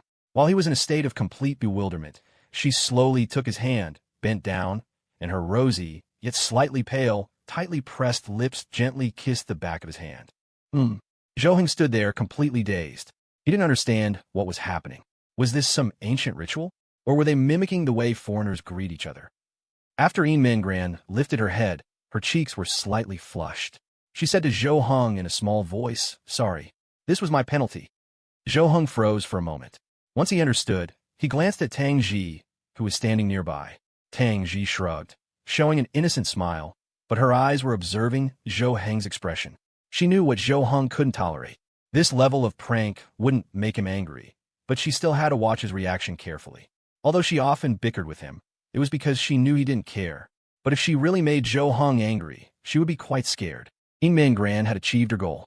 She said, "I'll go make lunch. You guys play." With that, she immediately fled to the kitchen. She had used this method to force Zhou Hong and Tang Ji on her pirate ship, and she was afraid she might suffer retaliation. After escaping to the kitchen, she began to reflect, thinking to herself what a despicable person she was. But at this moment, in the minds of Zhou Hong and Tang Ji, there was no dissatisfaction with Min Gran at all. After all, they had agreed to the penalty, and they had made the bet themselves. If they were to blame anyone, it would only be themselves for being too rash. There was not a single bit of blame for Min Gran. Forget it, since we've already promised her, and it's the last sports meet of high school anyway. It's fine to just play around a bit. Zhou Hong sat on the sofa, crossed his legs, and muttered, but in reality, this was just a way to console himself. Yeah, let's just think about what events to sign up for. She didn't say how many, right? So does that mean signing up for just one is enough? I don't know. Zhou Hong and Tang Ji looked towards Min Gran in the kitchen, whispering to each other. Although they had accepted signing up, they hadn't agreed on how many events. If it was just one, that would be fine. It wouldn't be a big deal for them. What are you planning to sign up for? Shot put, of course. Short distance running is also fine. Forget long distance. Let the sports students have that. Hearing Zhou Hong, Tang Ji nodded and said in a low voice, "Big muscles, poor stamina, right? It's true, for a muscle-bound guy like you. Making you run long distance would be too much. But I can do it. I'll sign up for long distance then." Zhou Hong slowly turned his head, his brow furrowed, and said, "What do you mean? I can't run long distance? Let me tell you, I can run too. I do cardio regularly, and I train my legs often. I'm not doing long distance just to give those track and field students a chance to shine, you know? If I competed, they wouldn't stand a chance." Zhou Hong lifted his pant leg, revealing his leg. When he tensed the muscle, it looked like pulled threads, the lines incredibly clear and powerful. Tang Ji put on an innocent look and said, "But do you remember that time we ran a marathon, and you stopped halfway? That was because I had low blood sugar. You get it? It wasn't because I couldn't run." Tang Ji took out a lollipop, placed it in Zhou Hong's palm, and then a meaningful smile appeared on her face. "Oh, I see. Then this time, You can eat your candy and watch me run. Zhou Heng's eyes widened in disbelief. He then raised his hand, pointing at Tang Ji with the lollipop, and said, I'm definitely signing up for long distance. 1,500 meters, all right? You just watch. If I don't get first place, I'll dismantle all the equipment on my account. Tang Ji took the lollipop, tore off the wrapper, and stuck it directly into Zhou Heng's mouth. Bro, seriously, don't push yourself. Really, I'm not saying you can't do it, but that's just how it is. You have big muscles, so your consumption is definitely higher. Why should you be a master of both strength and speed? Just stick to throwing the shot put. Don't even touch long distance. Zhou Heng was momentarily speechless, the anger in his heart rising another notch. The next second, he calmed down, slowly spoke in a strange tone, and said, You're right. At least with the shot put, I can guarantee a win. You can't guarantee a win in long distance. Don't come crying when you lose. I won't be able to explain it to my aunt. Tang Ji's expression changed. She crossed her arms and complained, Zhou Heng, you only beat me in basketball once when we were kids. Do you have to bring it up until now? Then why do you keep challenging me? You know you can't win. I don't want to bring it up either, but you just won't admit defeat. Zhou Heng spread his hands, looking particularly smug, as if he had won the verbal battle. Tang Ji immediately stood up from the sofa, staring at Zhou Heng with a slight frown, and said in a low voice, Fine. I'll sign up for 2 events and win 2 gold medals. Let's see how smug you are then. TCH, you're kidding. I'll sign up for 3. I'll do 4. Besides signing up for events, I'll also perform a talent at the opening ceremony. How about that? Oomph. You think you're the only one who can perform? The art awards I've won since I was a child are more than the achievements you've gotten in your games. Now you're just bragging. Yin Mingran was busy with the meal in the kitchen, unaware of what was happening in the living room. The sound of the range hood prevented her from hearing the voices. When she finished cooking and brought the dishes out, she called for the 2 to eat. All right, come and eat. When Yin Mingran looked into the living room, she found Zhou Heng and Tang Ji standing face to face like enemies in a standoff, their faces stern, their eyes sharp. You, what are you guys doing? Yin Mingran thought Zhou Heng and Tang Ji had gotten into a fight. She quickly walked over, standing between them, but didn't dare get too close. After all, if these two really had a fight, she wouldn't be much help in mediating. Zhou Heng suddenly turned to look at Yin Mingran and said, Yin Mingran, for the men's division of the sports meet, sign me up for as many events as the schedule allows. Same for me. And by the way, can you ask the school if I can participate in the men's events? I want to personally win a match against a certain someone and let him know that being good at basketball doesn't mean you're an all-around athlete. What are you two? Yin Mingran stood between them, completely stunned. What was wrong with these two? She was already content with having cleverly gotten them to sign up. She was thinking they would each sign up for one event, which would mean at least 2 gold medals, and that would be enough. But in the time it took her to cook a meal, they seemed to have gotten into a rivalry? All right, the performance for the opening ceremony hasn't been decided, right? Sign me up for one. I'll perform. Martial arts. Sign me up too. Dance. At this point, the two were no longer satisfied with competing in sports events. They'd set their sights on the opening ceremony performance. Yin Mingran was in a very difficult position. After all, these things were indeed her responsibility as the class president to decide. But a class could only perform one act. Well, you two, could you possibly combine it into one performance? No. Yin Mingran's suggestion was met with a perfectly synchronized, unified response from Zhou Heng and Tang Ji. This gave Yin Mingran a major headache. It was hard enough to summon these deities, but arranging them was even harder. How could she arrange things to satisfy these 2 terrestrial immortals? If they weren't satisfied, would their resentment be redirected towards her? I'll think about it. You two should calm down a bit too. Let's eat first. The sports meet is still a long time away. Yin Mingran reached out, took each of them by the wrist, and led them to the dining table. For now, she could only use delaying tactics, temporarily putting off their problem. If she could drag it out for a day, she would. Maybe they would change their minds in a couple of days. Right now, Yin Mingran was starting to regret getting them to sign up. Knowing this would happen, it would have been better not to drag them into this mess. After pulling them in, these two were now madly trying to drag each other down to the bottom. All right, the two nodded in agreement and sat down at the dining table. Tang Ji picked up her chopsticks, looked at Zhou Heng, and asked softly, By the way, I'm craving that eggplant dish you make. When are you going to make it for me again? Next time. I forgot to buy it this time. Or I'll make it for you when I go to your place next weekend. Yin Mingran stood by the dining table, watching the two of them become friends again in a second. She was petrified, standing there motionless. She was still worrying about how to be a peacemaker and persuade them not to be angry. But how did they change their expressions so quickly? In the next second, they were friends again? You guys, how? Aren't you angry anymore? Tang Ji and Zhou Heng looked up at Yin Mingran and said, we're just like this. We keep things separate. We don't let our emotions from one thing carry over to another. Since we've decided not to think about that matter for now, we just act as we normally would. And we weren't angry, just our usual bickering, competing with each other. It didn't reach the level of a real fight. Oh, so that's how it is. Yin Mingran slowly sat down, still finding it a bit incredible.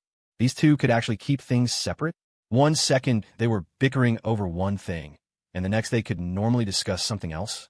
Was it like they saved the argument content? No wonder she had heard Zhou Heng say before that he and Tang Ji had almost never had a real fight. So this was the reason.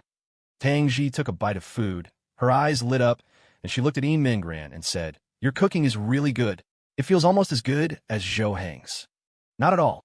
I'm not as good as Zhou Heng, but I'm glad you like it. As the three of them were eating, someone's phone suddenly rang.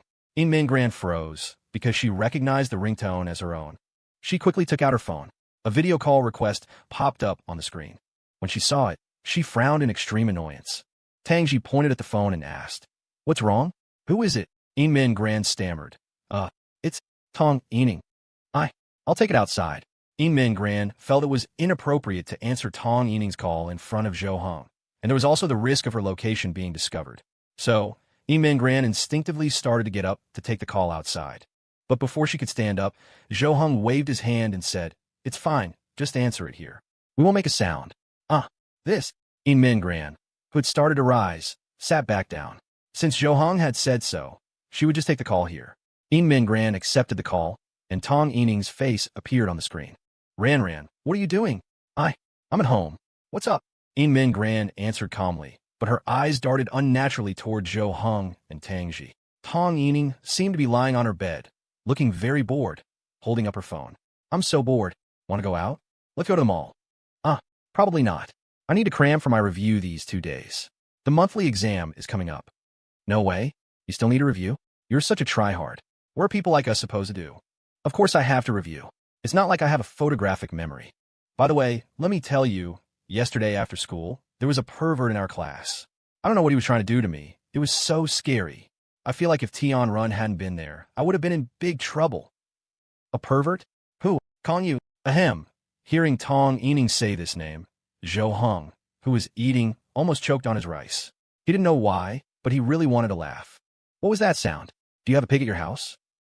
Zhou Heng narrowed his eyes, his eyebrows knitting together. That was me.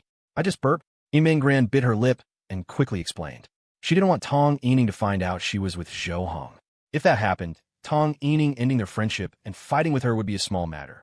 What if she started spreading rumors and it affected Zhou Heng? Then Zhou Heng would blame her, and she would have no choice but to leave. By the way, about that Tang Ji, what's her deal?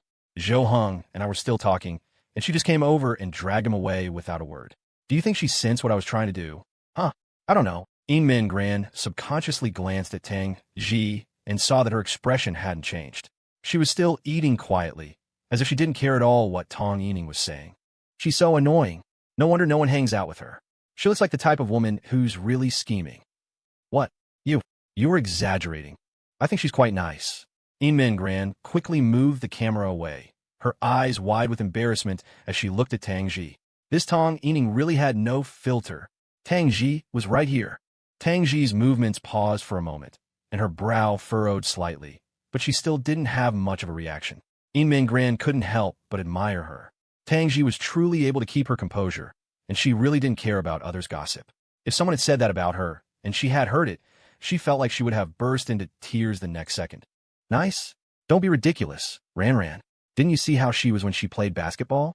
She was showing off her arms and legs, doing it on purpose, trying to be seductive, making Zhou Heng and those other boys fall head over heels for her. That's enough. Stop talking about her. Tong. It's not good to talk bad about people behind their backs. And I don't agree with your opinion of Tang Ji at all. Yin Mingran quickly cut her off, her voice rising several octaves, her eyes darting around. She felt cold sweat trickling down, because she could already see a flash of cold, sharp light in Tang Ji's eyes. She now truly regretted taking this call in the house. Okay, let's not talk about her. Let's talk about Zhou Hong. What do you think he's up to? Is he playing hard to get with me? Tong Tong, I advise you, stop pestering Zhou Hong. You two are really not suitable for each other. Talking about Zhou Hong, Yin Mingran remembered that he had asked for her help in persuading Tong Yining to stop bothering him. And she had sworn that as long as she was here, she would absolutely not let Tong Yining pester Zhou Hong anymore. No way. I just want to be with him. Quick, help me think of a plan. Tong Yining started rolling around on her bed, holding her phone and whining at Yin Mingran on the other side. Yin Mingran was at her wit's end. When he was chasing you for 2 years, if you had just agreed once, would you be having this problem now? You had to wait until his patience ran out, until he no longer had feelings for you, to try and win him back. Who could win someone back like that? And now she was asking her to think of a plan? She was currently being kept by Zhou Hong. What kind of plan could she possibly think of? Tong Tong, you really should stop pestering him. Consider other people. If all else fails, that Kong you get to know him. Maybe he's a good person. As soon as Yin Mingran finished speaking, Tang Ji, who was next to her, started to stifle her laughter, covering her mouth, her cheeks turning red. She was about to burst out laughing at Yin Mingran's words. For this move, she would definitely give full marks. Don't joke with me, Ran. Hey, what do you think of this idea? Right now, Zhou Hong definitely thinks he's popular and that people like him. So he's gotten arrogant. So if I just pull him down, wouldn't that solve it? What? What do you mean? I can spread some rumors to ruin his reputation. That way, no one will talk to him anymore. When he's at his most helpless, I'll appear. I guarantee that at that moment, I'll be like an angel to him. It's definitely feasible. You want to spread rumors about Zhou Hong and ruin his reputation? What are you thinking? When did your heart become so dirty? Yin Mingran's expression turned serious, and a trace of anger even appeared in her eyes. Tong Yining didn't know Yin Mingran's position at this moment. For Yin Mingran, Zhou Heng's existence was incomparable to anyone else. He had saved her, given her everything she had now. He was nothing short of a lifesaver. And now her friend was saying she wanted to use such a dirty, shameless method to treat her lifesaver. Just to be with him? She would absolutely not allow it. What's the big deal? Anyway, only you and I will know. No one else will. To be honest, you're the only one I can trust right now. I don't even dare to trust Tianran. And this method is definitely feasible. Zhou Hong might have brawn, but he's simple-minded and foolish. He'll definitely not know it was my plan. Tong Yining, I was so wrong about you. If you dare to do that, we're done. And don't you dare speak ill of Zhou Hong in front of me. Beep. After her angry shout, Yin Mingran hung up the call. She had reached her limit with Tong Yining. Tong Yining was decent as a friend, but as a person, how could she be so shameless? If she were to treat anyone else like this, Yin Mingran would merely despise and try to dissuade her. But to treat Zhou Hong this way, Yin Mingran absolutely could not tolerate it. She was even willing to end their friendship and never speak to her again. After hanging up, Yin Mingran looked up awkwardly at Zhou Hong and Tang Ji. She had surely angered them now. All of Tong Yining's insults, curses, and complaints over the phone had been heard loud and clear by the subjects themselves.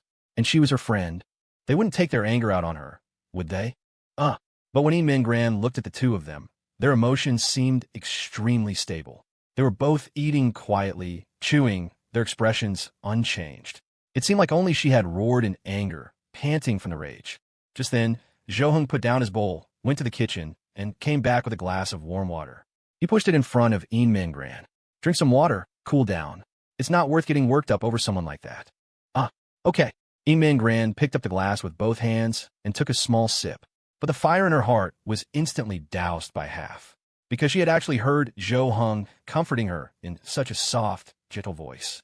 She had originally intended to comfort Zhou Hong, to tell him not to be angry, but how? Had he ended up comforting her instead? Right, and there was Tang Ji. Tong Yining had just insulted Tang Ji quite badly. Yin Mingran turned her gaze to Tang Ji, trying to explain, to tell her not to be angry. But Tang Ji looked up at Yin Mingran, as if she had read her mind. Tang Ji gently patted Yin Mingran's shoulder and said, "You just have poor judgment in friends. It has nothing to do with you. Don't feel burdened." Okay, I know. Yin Mingran nodded blankly. She hadn't expected Zhou Hong and Tang Ji to be so emotionally stable. They weren't angry or furious at all. Zhou Hong spoke up. If you really feel she's not worth being friends with anymore, then just end it. She's really not a good person. Being friends with her brings you down. Yin Mingran lowered her head and nodded gently. Yes, I know. This time, I've truly seen her for who she is. I won't be friends with her anymore. Although she was the most popular person in the class, she had very few friends she could actually hang out with. Most people were just friendly and kind to her, but when it came to actually spending time with her, they would hesitate.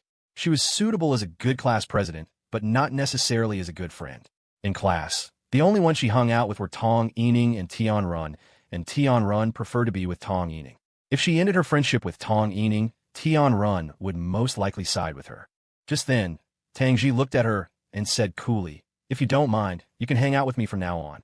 Really? Yin Min Gran suddenly looked up, her face instantly filled with joy again, her eyes regaining their light. Tang Ji nodded and continued, "Yes, but my reputation is pretty bad, as you heard. Most of the girls in class probably think of me that way. That's their opinion. I don't care." Yin Min Gran didn't care at all about Tang Ji's reputation because she knew what kind of person Tang Ji was. Those people just didn't know her, that's why they thought that way. "All right, if you don't mind your reputation getting worse by being with me, then I can be your friend," Tang Ji said softly. Zhou Heng looked at Tang Ji's face. Although she said this without much emotion, Zhou Heng could clearly feel that Tang Ji was happy. And Yin Min Gran was probably even happier. Although there shouldn't be any hierarchy among friends, Yin Min Gran felt as if she had just traded a BB gun for a cannon.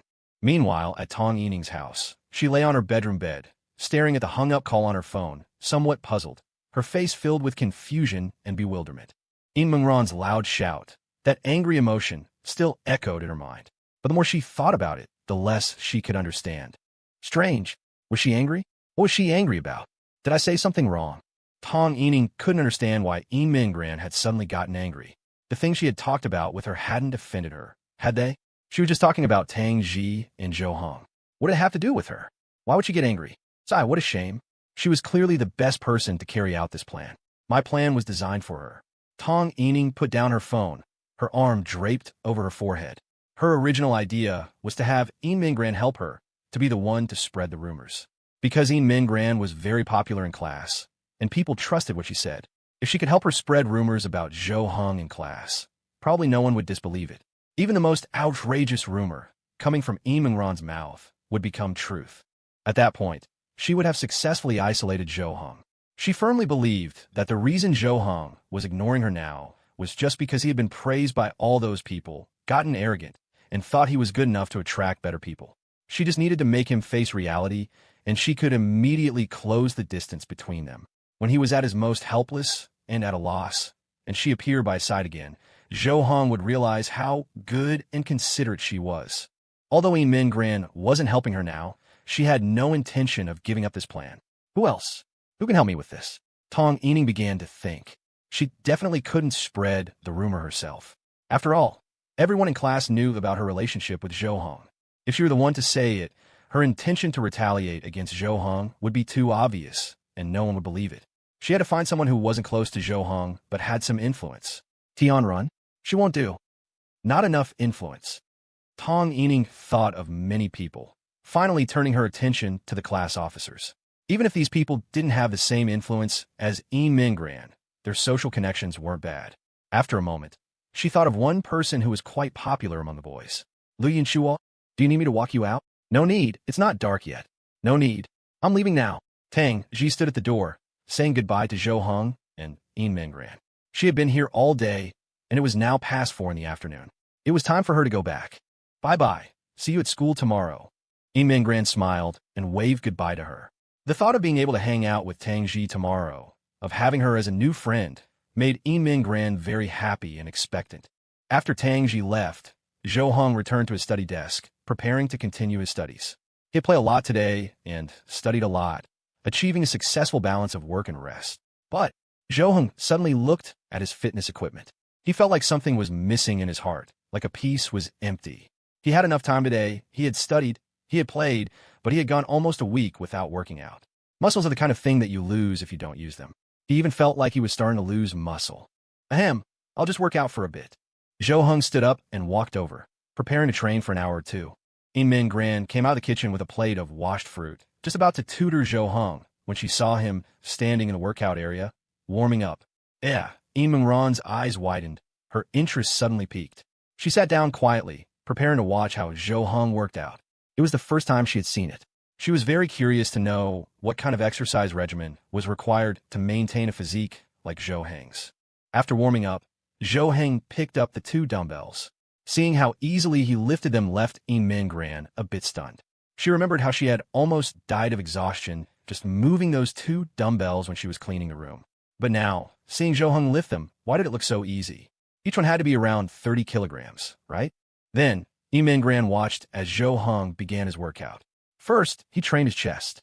The way his powerful chest muscles flexed with each bench press left Min Gran's eyes wide. For a moment, she even thought about how, back in middle school, she used to tell her friends she didn't like muscular guys, that she found the pale, clean, tall, and thin type more attractive. But thinking about it now, she realized she had been quite pretentious back then. Now, seeing a body like Zhou Heng's made Min Gran's little heart go thump, thump. Boom. After finishing his chest workout, he stood up, put down the dumbbells, his forehead already beaded with sweat, his body also sweating, soaking the collar of his shirt. His attention was solely on his workout, completely oblivious to Min Gran watching him. For a moment, he even forgot that Min Gran was in the house. And so, the next second, Zhou Heng took off his shirt. Min Gran's eyes flew wide, her pupils trembling slightly. She immediately covered her mouth with her hand, her face filled with surprise. She looked at Zhou Heng's strong physique, those clear muscle lines. His body fat percentage was also maintained perfectly, with very little fat, but not thin, looking particularly aesthetic. At least in Min Gran's eyes, it was very beautiful, because at this moment she was staring at Zhou Heng's body without blinking. After his chest, Zhou Heng started on his back. Each bent-over dumbbell row stimulated the muscles of his back, each one seeming to make the line sharper. And Zhou Heng happened to have his back to Min Gran, and she saw every single movement clearly. For a time, she was so mesmerized she didn't know what to do, just sitting there watching silently. Shoulders, abs, arms, after every part was trained, Zhou Heng finally put down the dumbbells. He was now drenched in sweat, but this feeling of a good, hard workout made him feel particularly refreshed. He had been studying constantly recently, and his shoulders and back were particularly sore, feeling like he was about to hunch over. This one workout made his body feel much more comfortable. When Zhou Heng turned around, he finally realized Min Gran was sitting there, and at this moment, she was staring at his body. Min Gran also came back to her senses, not expecting that she had unconsciously stared until Zhou Heng finished his workout. She quickly turned her head, her face flushed red, pretending she had just accidentally seen him. After resting for a while, Zhou Heng went to take a shower to wash off the sweat. At this time, Min Gran went to Zhou Heng's workout area, put the equipment back in its original place, and tidied up a bit. Even the floor was covered in Zhou Heng's sweat. Seeing this, Min Gran was particularly impressed by Zhou Heng. To be able to squeeze in time to seriously work out under such high academic pressure, this body was what he deserved. After tidying up, Min Gran stared at the other equipment, the stationary bike, the treadmill, etc. She should be able to use these. She was thinking, should she also start exercising and working out? Because today she had seen what was usually hidden under Tang Ji's school uniform. Her firm skin, the curves of her body. It was something she was very envious of. It was the result of exercise, and it was also very beautiful. Now that she had become friends with Tang Ji, she should probably try to cater to her interests, right? Whether it was playing games or exercising, she should try. Otherwise, if Tang Ji invited her to play a game or go play basketball or do some exercise in the future, and she couldn't keep up at all, she would definitely regret not having trained properly. And Zhou Heng had also said that spending a lot of time with Tang Ji would hurt one's self-confidence because she was so good at everything. So she definitely had to work harder, at least to be like Zhou Heng, to be better than Tang Ji in at least 1 or 2 areas. That way, she wouldn't be looked down upon, right? I wonder, what kind of girl Zhou Heng likes? Does he like the sporty type, or does he prefer the more artistic type? Min Gran stepped onto the treadmill, muttering to herself. She tried to find some attractive quality in Tang Yining that had drawn Zhou Heng in, but she couldn't seem to find any. For him to pursue her for 2 years like that, it was probably because Tang Yining appeared early. At that age of first love, he met Tang Yining and fell for her. There was nothing to be done about it. To be able to pursue her for 2 years also proved that Zhou Heng was very devoted. Otherwise, with Tang Yining's attitude, most people would have given up long ago. Why would he persist for so long? Just then, Zhou Heng came out of the shower. Seeing Min Gran standing on the treadmill, lost in thought, he asked, What's wrong? You want to work out too? I was just thinking of trying. Min Gran stepped off the treadmill. She was too embarrassed to exercise in front of Zhou Hong. Having seen his intensity, if you were to see her workout intensity, the difference would be obvious. Hers would look like child's play. It was like a newbie at the gym, afraid to work out in front of the veterans for fear of being laughed at. Okay, give it a try, but you'll definitely need to use less weight. Too much could injure you. Zhou Heng walked over and started disassembling the dumbbells, removing his thick weight plates one by one until only a small one was left, probably only about 5 pounds. This should be about right now. You try. No, I don't know how, Min Gran said, a bit embarrassed. The weight was fine for her, but the main reason was that she didn't know how to exercise at all.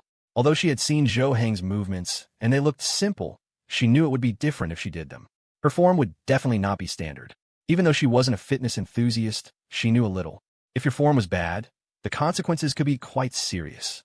I'll teach you. First, pick it up. Oh, okay. Min Gran picked up the dumbbell. This time the weight was indeed very light, and she had no problem holding it. Next, Zhou Heng walked over and stood behind Min Gran. He reached out his hands and gently held hers.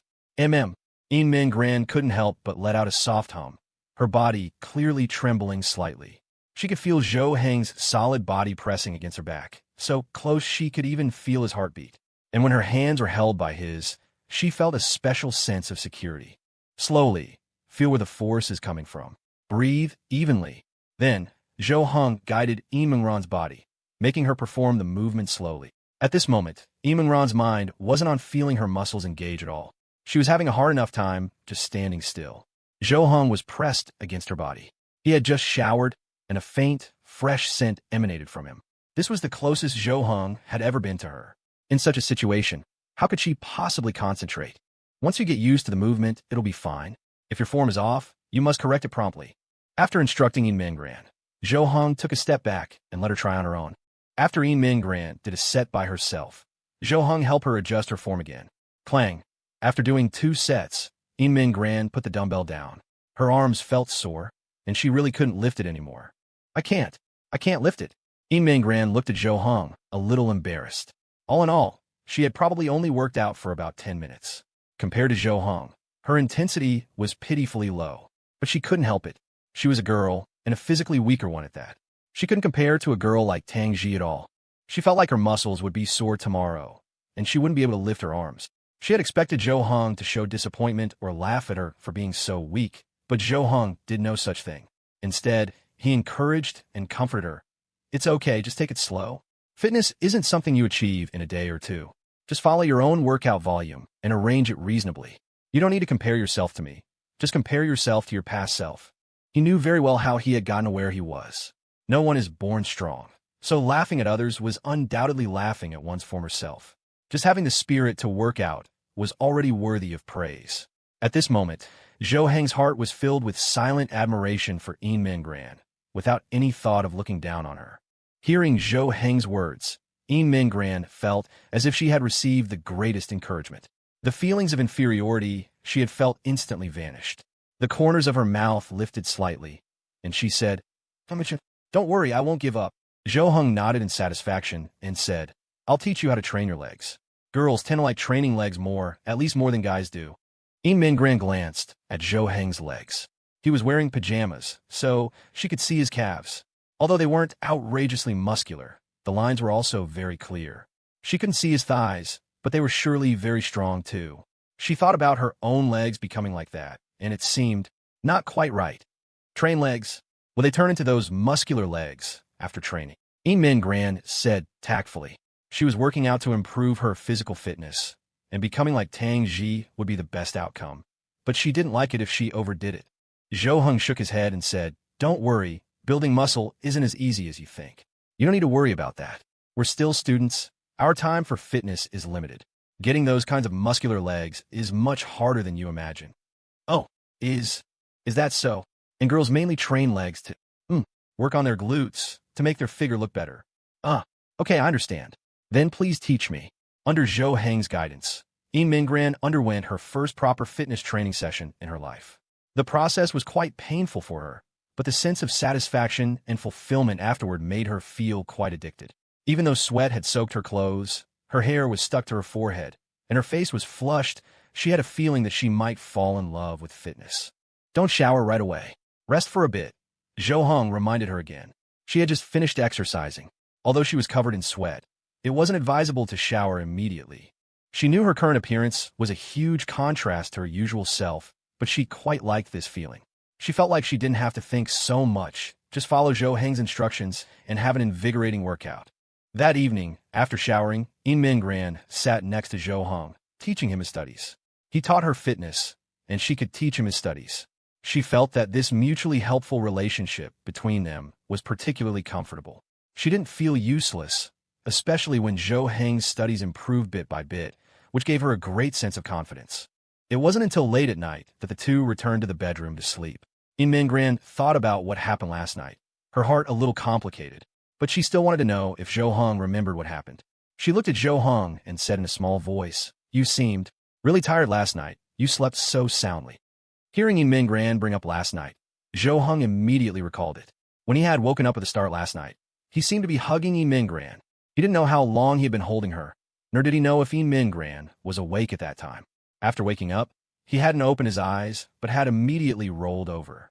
Now that Yin Mingran brought it up again, Zhou Heng immediately looked away awkwardly and replied, Yeah, I was too tired yesterday. I fell asleep as soon as I lay down." He felt that it might not be appropriate for him and Yin Mingran to share the same bed anymore. He would roll over when he slept deeply. What if he rolled over and ended up on top of Yin Mingran? Would he get kicked out of bed? After thinking about it, Zhou Heng pointed towards the door and said, "How about I go sleep on the sofa?" Yin Mingran froze for a moment, her mouth slightly agape, looking somewhat surprised. She didn't know why Zhou Heng suddenly suggested sleeping on the sofa when they had been sleeping like this for almost a week. Don't. The sofa isn't comfortable. This was the same issue they had argued about on the first day. They hadn't been able to decide who would sleep on the sofa then, and now she was even less willing to let Zhou Heng go sleep there. "Well, all right, I was just afraid you'd find it crowded." Zhou Heng lay down on the bed and scooted over to the edge, moving the blanket divider over a bit as well. This would give Yin Mingran more space. But Yin Mingran felt this was a bit absurd. There was a big difference in their body sizes. It was perfectly fine for her to have a smaller space. If Zhou Heng's space was small, it would be too cramped for him. He wouldn't even have room to turn over, and he might even hit his head on the wall while sleeping. So Yin Mingran moved the blanket back, making her own space a little smaller and Zhou Heng's a bit wider. Zhou Heng's heart was complicated. He felt that he had done something wrong and should apologize. His thought of trying to get away with it by feigning ignorance was wrong. He shouldn't try to escape it. That wasn't his character. Yin Mingran, you went to bed quite late last night, right?" Zhou Heng slowly began, causing Yin Mingran to purse her lips. After a few seconds of silence, she nodded and hummed in agreement. "I was too tired last night, and I don't sleep still. I think when I turned over, I must have moved to your side and put my arm on you. I'm sorry." Yin Mingran had her back to Zhou Heng. When she heard his words, her eyes widened abruptly. She hadn't expected him to actually remember. She had thought he was unconscious at the time. It's okay. No one can control themselves when they're asleep. It's fine. I don't mind these small things at all."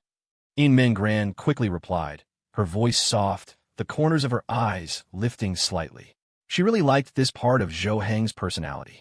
He was so direct. She wished she could be like him. If it were her, she would have insisted she was unconscious, asleep, and had no idea what happened, because she would find it too embarrassing to admit. It was a weak point in her personality, and she hated it. She hoped she could change this in the future. If she could always be with Zhou Heng, influenced by him, she could surely achieve it. Hearing Yin Mingran's reply, Zhou Heng's mood relaxed considerably. It was indeed more in line with his character to just say it directly. After saying it, he felt much better. "Okay, next time if it happens again, just shake me awake, or just push my arm off." "It's okay. I told you I don't mind." Yin Mingran's last words were very quiet, so quiet that Zhou Heng could barely hear them. Lights out. MHM. They had school the next day. After the lights were turned off, the two didn't say anything more and fell asleep. The next morning, Zhou Heng woke up first as usual. He quietly left the bedroom to prepare breakfast. 5 minutes later, Yin Mingran woke up. She opened her drowsy eyes, rubbed them, and prepared to stretch before getting up. "NGH. Hiss." Before she could even extend her arms, the soreness in her body served as a forceful wake-up call. She sucked in a sharp breath of air, frowning, not daring to straighten her arms. She didn't dare to put force on her legs either. Although she had anticipated that she would be sore the next day after working out like that last night, she hadn't expected her condition to be this severe. It seemed like even getting out of bed was a problem. It looked like she really hadn't exercised in a long time. Her workout intensity yesterday was far from Zhou Heng's, not even in the same league, yet she was still this sore the next day. This was enough to prove her poor physical condition. She forced herself to sit up, got out of bed, and then, enduring the pain, folded the quilt and left the room. Zhou Heng, who was making breakfast, saw Yin Mingran come out of the room. He was about to say good morning, but seeing her pained and difficult steps, he immediately realized what was going on. He remembered when he first started working out. He had also gone through such a phase. At that time, just getting dressed and going to the bathroom was difficult, let alone going up and down stairs. Are you okay? MHM. A little bit. Yin Mingran showed a somewhat bitter expression, forcing a pained smile. She could only walk slowly while holding onto the wall. Any faster, and the moment her muscles tensed, it would hurt. It's always like this at the beginning. Your muscles are adapting to your exercise intensity. If you stick with it, it won't be like this anymore. Zhou Heng was a little worried that Yin Mingran would give up on fitness. Although whether she worked out or not had nothing to do with him, he still hoped that she could share a common hobby with him. MHM, I will. Yin Mingran had no thoughts of giving up. The thought that if she gave up, she would have to endure this kind of pain again the next time she exercised completely erased any idea of quitting. Yin Mingran went to the bathroom to wash up, then came out to eat breakfast. After packing her things, she prepared to go to school with Zhou Heng. She had put the gift from Lu Yunshua in her school bag, ready to return it at school. And she also had to fulfill the penalty Tang Ji had set for her yesterday, to say I don't like you, to Lu Yunshua. For her, this wasn't a punishment at all, just stating her true feelings. She should have done it long ago. It was only because her personality was weaker that she had always pretended not to know or understand. Now, she was determined to change herself, and this was the first step. Yin Mingran wanted to put on her backpack, but the muscle soreness turned this trivial task into a difficult challenge. In the end, she was even showing a pained expression, but still hadn't managed to get on. Just then, Zhou Heng suddenly walked over, reached out, and took Yin Mingran's bag. I'll carry it for you. It's fine, I'll do it myself. Don't force yourself. I can understand how much pain you're in right now. Zhou Heng, carrying Yin Mingran's bag, walked straight out the door, giving Yin Mingran no room to object. Yin Mingran wanted to say something more, but seeing that Zhou Heng had already left, she retracted her outstretched hand. A slight arc formed at the corners of her pursed lips, and then she walked out, steadying herself against the wall. On the way to school, Zhou Heng didn't walk very fast, staying right by Yin Mingran's side. He was afraid she might fall mid-step and then possibly not be able to get back up. Yin Mingran was also quite careful, walking very cautiously, afraid of tripping over something or misstepping. If that happened, her legs wouldn't be able to support her, and she would definitely fall. Fortunately, they finally arrived at school safely. Holding the handrail, she went up the stairs step by step. Going up was actually okay. Yin Mingran was more worried about coming down the stairs, as that would be the most painful. As the two of them walked down the corridor, they saw Tang Ji ahead, who had also just arrived. Yin Mingran quickly called out to her, Tang Ji. Tang Ji stopped and turned her head, seeing Zhou Heng and Yin Mingran behind her. But she found Yin Mingran's state a bit odd. Zhou Heng was carrying her bag, and she was walking as if she couldn't lift her legs, even steadying herself against the wall. What happened to you? Tang Ji came to Yin Mingran's side and asked, puzzled. Yin Mingran glanced up at Zhou Heng and said in a small voice, I exercised a little last night, and now I'm like this. Oh, Tang Ji was suddenly taken aback, her eyes widening in astonishment as she looked at Yin Mingran and Zhou Heng. An image instantly flashed in her mind, a very intense, hormone-fueled scene. You two didn't. It was proper exercise. Before Tang Ji could finish her sentence, Zhou Heng cut her off, as if he knew exactly what she was about to say. The image in Tang Ji's mind instantly vanished. She pointed at Zhou Heng and asked Yin Mingran, Don't tell me you had him train you? You can't handle his workout intensity. I trained with him once, and I was sore for 3 days. No, compared to his intensity, it was nothing. Yin Mingran answered, a little embarrassed. At the same time, she was shocked by what Tang Ji had just said. Even though Tang Ji said she was sore for 3 days, she had actually trained with Zhou Heng once, with his level of intensity, and she managed to get through it. If she herself were to exercise at that intensity, first, she would absolutely not be able to last. Second, even if she did manage to get through it, she'd probably end up in the hospital. It wouldn't be as simple as a muscle strain the next day. It seemed that not only was there a huge gap between her and Zhou Heng, but also between her and Tang Ji. Tang Ji shook her head helplessly and said, "If you want to work out, I can train you. It'll definitely be more effective than him training you. He doesn't understand how girls should exercise at all. Hey, it's one thing to praise yourself, but why do you have to put me down in the process?" Zhou Heng shot her a look, then quickened his pace and entered the classroom first. After he entered the classroom, several pairs of eyes fixed on him. Zhou Heng paid them no mind, placed Yin Mingran's bag at her seat, and then returned to his own. Among the eyes staring at Zhou Heng, the most unfriendly were Lu Yunshua's. When he saw Zhou Heng walk in with Yin Mingran's bag, his eyes widened and his heart clenched.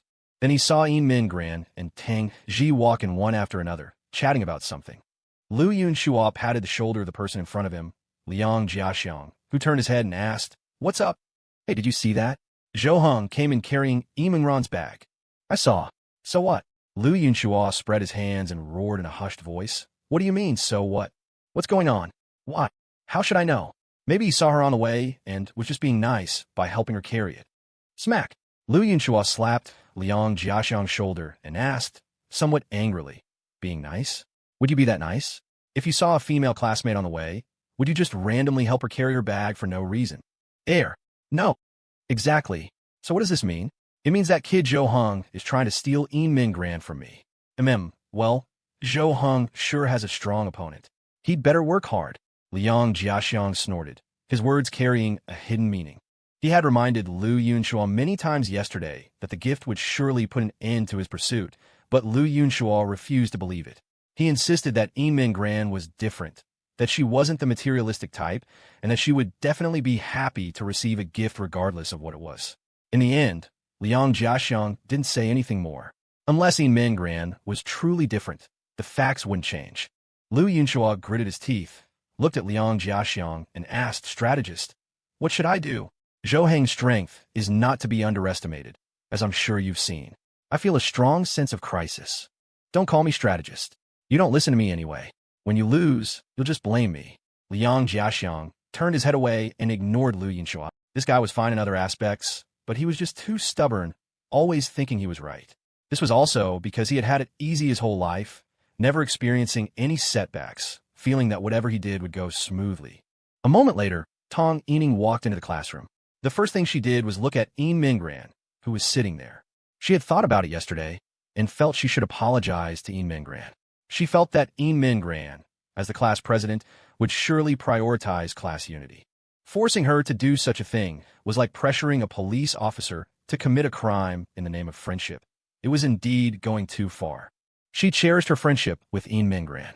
After more than a year, she had long considered Yin Mingran her one and only best friend. Tang Yining went straight to Yin Mingran.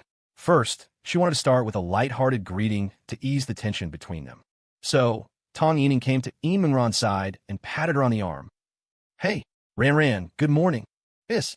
Yin Mingran's eyes flew wide open. She sucked in a sharp breath of cold air, gritted her teeth, and her expression suddenly darkened. She turned her head and glared furiously at Tang Yining. Tang Yining was instantly dumbfounded. She had thought it was just a small conflict between them, but judging by her reaction, she seemed much angrier than Tang Yining had imagined. She had only patted her, so why did she seem so provoked? That expression, did she want to eat her alive? Ran, are you still mad at me?" Tang Yining couldn't help but take a step back. Seeing Yin Mingran's expression, she was genuinely a little scared. Having known Yin Mingran for so long, this was the first time she had seen such an expression on her face. It made Tang Yining wonder if she had hit a nerve just now. Yin Mingran lowered her head and remained silent for a long time before slowly speaking. Tang Yining, from now on, we're just classmates." Tang Yining was completely stunned, her mouth hanging open, unable to close. She hadn't expected it to be this serious. She had only said a few bad things about Tang Ji and a few things about harming Zhou Heng. And Yin Mingran wanted to cut ties with her? It couldn't be that bad, right? She had only said it. She hadn't actually done anything. Wasn't she even going to give her a chance to repent? "No, Ran, I know I said the wrong thing yesterday. I swear I won't say it again, and I won't do anything. Please don't be like this, okay? Weren't we really good friends?" Tang Yining's tone softened. She really didn't want to lose Yin Mingran as a friend. They had been so close, telling each other everything. But why? Ever since Min Gran returned after being absent for over 10 days, did she seem like a completely different person. Their relationship had soured, growing more and more distant. And now, she even wanted to break off their friendship. She had never even considered this. Hearing Tong Yining's words, Min Gran could feel her conciliatory attitude. For a moment, Min Gran's heart softened, but she still couldn't tolerate what Tong Yining had said yesterday. So she chose not to reply, lowered her head, and remained silent. Seeing that she wasn't answering, Tong Yining grew anxious. She quickly reached out to grab Min Gran's shoulder and said urgently, "It's true. Ran, believe me, this." Being grabbed, Min Gran once again sucked in a cold breath. The look she gave Tong Yining was especially terrifying. Startled, Tong Yining immediately retracted her hand. Hey! Just then, Lu Yunxua, who had been observing from the sidelines, made his move. He saw that Tong Yining seemed to be in a conflict with Min Gran, making her react strongly. He knew this was the perfect opportunity for him to make an entrance. So he first shouted to stop Tong Yining's actions, then immediately stood up and walked over. Tong Yining, what are you doing? Just talk if you want to talk. Why are you getting physical? Can't you see that Min Gran is very uncomfortable? Lu Yunxua stood in front of Min Gran, looking like a hero saving a damsel in distress. He felt that he must look exceptionally handsome right now, and in Min Gran's heart, his image must be soaring to great heights. The reason his voice was so loud was that he wanted the entire class to look over, to witness this moment of him protecting her. Then, rumors about him and Min Gran would surely spread throughout the class. They might even start shipping them as a couple. Wouldn't getting together be a matter of course then? Lu Yunshua's move stunned both Min Gran and Tong Yining, and in fact the entire class. Liang Jiaxiang even covered his ears with his hands, lowered his head, and shut off his senses of hearing and sight, because he couldn't watch something so stupid and embarrassing. Watching it might even give him hives. He truly wished reality had a 2x speed button so he could get past this awkward event faster. Everyone present thought Lu Yunxua was already unbeatable, but they didn't expect someone to be even bolder. About 5 seconds after Lu Yunxua finished speaking, another person stood up. Lu Yunxua, who do you think you're bullying? Did you ask me? Kong Yu seemed to be on the same wavelength as Lu Yunxua, feeling that this was the best time to step forward. So after Lu Yunxua yelled at Tong Yining, Kong Yu walked over and stood resolutely in front of Tong Yining. Now, it was Lu Yunshua's turn to be dumbfounded.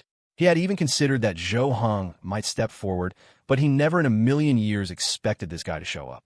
He really hadn't anticipated this. Zhou Heng and Tang Ji sat in their seats, watching this farce with a look of bewilderment. Tang Ji lowered her voice and asked in Zhou Heng's ear, "What's going on?" "I don't know. Maybe they're acting in an idol drama. Should we help Min Gran? She should be able to handle it." "Not for now." Zhou Heng shook his head. He and Tang Ji remained observers. They both knew Min Gran wasn't in good physical shape right now. If these two boys started fighting, it would definitely affect Min Gran, who was next to them. They could intervene then. The main reason was that they didn't want to step out under the entire class's gaze.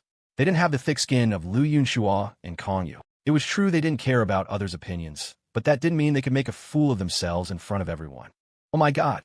Just then, Tian Run stepped into the classroom and saw that the whole room was silent, everyone's eyes fixed on the 4 people in front. Her intuition told her that something major had just happened. She quickly put down her bag, walked over, and looked at Tong Yining, asking, Tong, what's going on? What are you guys doing?" "I don't know." Tong Yining took a step back, putting some distance between herself and Kong Yu. She really didn't understand what Kong Yu was doing. For a moment there, she had even thought how great it would be if Zhou Heng stood up to protect her at that moment, but why was it this guy? Was he here to protect her or to embarrass her? "Kong Yu, what are you trying to do? What does this have to do with you?" Lu Yunxua frowned, crossed his arms, and took a step forward. He was already a bit taller than Kong Yu, and now he looked down on him condescendingly, as if he didn't take him seriously at all. But Kong Yu was not to be outdone. He took a step forward, puffed out his chest, and said, "Then what does it have to do with you? Min Gran and Tong Yining are talking. What business is it of yours? How does it not have to do with me? How could anything involving Min Gran have nothing to do with me?" Lu Yunxua glanced back at Min Gran and saw that she seemed to be rummaging through her bag for something. Lu Yunxua was getting anxious, thinking, "Girl, what are you looking for at a time like this? Look at me. Listen to what I'm saying. Was it easy for me to say these things in front of the whole class? Aren't you moved? You're just fantasizing, aren't you? You're always daydreaming. You've liked the class president for so long. Have you ever seen her pay you any attention? You're just deluding yourself. This has the least to do with you, you know? Calling you little brat? You must be fucking tired of living, huh? Liu Yinchua was so angry that he reached out and grabbed Kong Yu by the collar, his eyes glaring with hatred. His face was pale with anger, and his breathing grew heavy. It was the first time he had ever been insulted like this, and by someone he looked down on. How could he tolerate it? Bring it on. You want to fight? Just you try. Kong Yu also put on a brave front, but in reality, his hands were already trembling slightly. Liu Yinchua was stronger and taller than him, but since he had already stepped forward and in front of Tong Yining no less, he couldn't back down, even if he was scared. Zhou Heng's eyes narrowed, just as he was about to stand up and intervene. Liu Yinchua. Just then, Yi Mingran's voice sounded, interrupting the two who were arguing. Hearing Yi Mingran call his name, Liu Yinchua immediately let go, turned around, and looked at Yi Mingran. What is it? What's the matter? Please speak. Liu Yinchua had a smile on his face, but when he saw what was in Yi Mingran's hand, the smile froze. In her hand, it seemed, was the gift he had given her yesterday. Yi Mingran endured the pain and slowly stood up. Then, she handed the gift in her hand to Liu Yinchua. Under the watchful eyes of the entire class, Yi Mingran, with a cold gaze, slowly spoke, her voice neither too loud nor too soft. Liu Yinchua, this is the gift you gave me yesterday. I'm returning it to you now. Also, please don't give me any more gifts in the future. I don't like you. Whoa. The entire room was instantly in an uproar. Most people's mouths fell open, their eyes wide. They hadn't expected to see such a show first thing in the morning. Almost the entire class knew Liu Yinchua liked Yi Mingran, and most had already mentally paired them up, thinking they would get together sooner or later.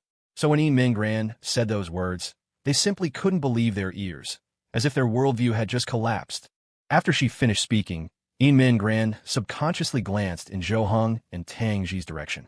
Tang Ji secretly gave her a thumbs up, her face full of admiration. At this moment, Liu Yinchua looked as if his heart had stopped beating. He stood there motionless, not blinking, his mouth agape, his limbs stiff. His face instantly turned deathly pale, and the expression on his face seemed to tell everyone, I'm dead. Pft. Ha ha ha ha. Mwahaha. The person laughing the loudest was Kong Yu. He laughed so hard his chest shook, leaving him breathless, clutching his stomach and slapping the desk. Just a moment ago, Liu Yinchua had been acting all cocky with him, playing the role of Yi Mingran's stalwart shield, and the next second, he was backstabbed by Yi Mingran. The crucial thing was, if Yi Mingran had said this to Liu Yinchua in private, it would have been fine. But she said it in front of the whole class. Now everyone knew. Liu Yinchua had completely lost face. Tang Ji nudged Zhou Heng with her elbow and whispered, This was my punishment for Yi Mingran. It was a bit hard on her, making her play the role of someone who burns bridges. If Liu Yinchua loses it in a bit and tries to do something to Yi Mingran, you go help her. Got it. Zhou Heng nodded in agreement. Even if Tang Ji hadn't said anything, he would have done it anyway. If Liu Yinchua became desperate and reckless, Yi Mingran would be in danger. Liang Jiaxiang couldn't sit still either. He stood up, walked out, and pulled Liu Yinchua back by the arm. Although he hadn't expected Yi Mingran's actions either, all in all, Liu Yinchua had brought this upon himself. It was wrong of him to follow her home yesterday. He had tried to stop him at the time, but he hadn't listened. There was nothing to be done about what happened now. Yi Mingran sat down, opened her book, and ignored everyone else's stares. She had done what she needed to do. The rest, she didn't care about, nor did she want to. Just then, the form teacher walked in. Kong Yu, what are you doing? What's so funny? Do you know it's morning self-study right now? Get out and stand in the hall. Gak. Kong Yu's laughter came to an abrupt halt. In that instant, he learned the meaning of extreme joy begets sorrow.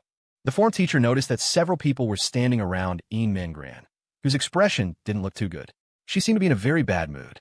The teacher frowned and said to the whole class from the podium, I'm telling you, no one is to bully Yi Mingran. If you see she's in a bad mood, don't bother her. If anyone dares to bully her, I will deal with them harshly. Do you hear me? We hear you. The whole class replied in unison, inwardly marveling at how good Yi Mingran's relationship with the form teacher was. This was just blatant favoritism. Who else got this kind of treatment? It was truly enviable. Yi Mingran was very grateful to the form teacher in her heart, because the teacher knew about her current situation and was taking special care of her. Her words were also a warning to others not to bother her when she was feeling down. So Yi Mingran, as the class president, would be responsible and work for the good of the class to maintain their top ranking in the grade, even if it was just to repay the form teacher. All right, everyone back to your seats. Class is about to start. Be quiet. During class, many people's minds weren't on their studies. Tong Yining would occasionally sneak glances at Yin Mingran, her heart full of questions and worries. Her biggest worry was her relationship with Yin Mingran and what to do now. As for Lu Yinshua, it went without saying. He stared at his desk in a daze the entire time, his mind a blank. He couldn't take in a single word of the lecture. Kong Yu was still being punished outside, forced to listen to the lesson from the doorway. After class, Yin Mingran wanted to go to the bathroom, but her body, it was really difficult to move. Just trying to stand up after sitting down was incredibly hard. She felt like she needed a pair of crutches. She tried several times to stand up, but failed each time. Her arms had no strength, and her legs had even less. Just then, Tong Yining once again walked over and stood in front of Yin Mingran. Ran, can we talk? I think there must still be a misunderstanding between us. Yin Mingran was about to have a breakdown. She didn't want to deal with any misunderstandings right now. She needed to go to the bathroom. The girls' bathroom wasn't close to the classroom. A round trip took about 3 minutes. And in her current state, wouldn't a round trip take 5 minutes? She didn't have much time. Ran, don't ignore me. Tell me, what else are you angry at me about? How could Yin Mingran explain the real situation? Besides, she didn't want to explain it now. Just then, a hand suddenly reached out, appearing in front of her. Tong Yining turned her head to look, and her eyes widened in disbelief. Tang Ji. Yin Mingran also saw Tang Ji beside her. Tang Ji tilted her chin at her and slightly raised an eyebrow without saying a word, but Yin Mingran immediately understood. The corners of her mouth lifted into a smile. She reached out and placed her hand on Tang Ji's. Then, Tang Ji pulled her up and supported her as they walked away, right past Tong Yining. Tong Yining's gaze followed them until they were out the door and out of sight. Tian Run came to Tong Yining's side and asked, "What's going on? I just saw Yin Mingran and Tang Ji leave together. When did those two get so close?" "I don't know." Tong Yining shook her head numbly, her gaze vacant, her mind in a mess. In that moment, she thought of many things, carefully recalling Yin Mingran's expression just now. The moment she saw Tang Ji, it was just like how she used to look at her. A part of her heart felt empty. The next second, she seemed to understand everything. She seemed to have figured it out. Why Yin Mingran had suddenly changed, why she was angry with her, why she wanted to break off their friendship. It must be related to Tang Ji. Tang Ji must have instigated it. In her mind, Yin Mingran would never have such a big issue with her. They had been friends for 2 years. They had barely argued during that time, because Yin Mingran was a very kind and gentle person. Even when she made mistakes, Yin Mingran never held it against her or blamed her. But now, all that had changed, and the most suspicious thing was the appearance of Tang Ji by Yin Mingran's side. Therefore, Tang Ji must be the culprit behind all these changes. After figuring it out, Tong Yining clenched her fists, her face icy cold, her eyes like daggers. "Tang Ji, after stealing Zhou Hung from me, are you trying to steal Ranran too? You've gone too far." Tisk. At noon, Lu Yinchua stood in front of the sinks in the men's bathroom, his face full of sorrow. He looked terrible, his light eyebrows almost knotted together. "Fuck. Smack." Lu Yinchua slammed the gift box in his hand onto the ground. His eyelids twitched, the corners of his mouth twitched uncontrollably, and it was as if smoke was coming out of his head. The impact sent the music box inside tumbling out. It rolled into a corner, and the wooden horse began to turn, silently playing its music. Lu Yinshua's face was flushed, as if he were a furious lion.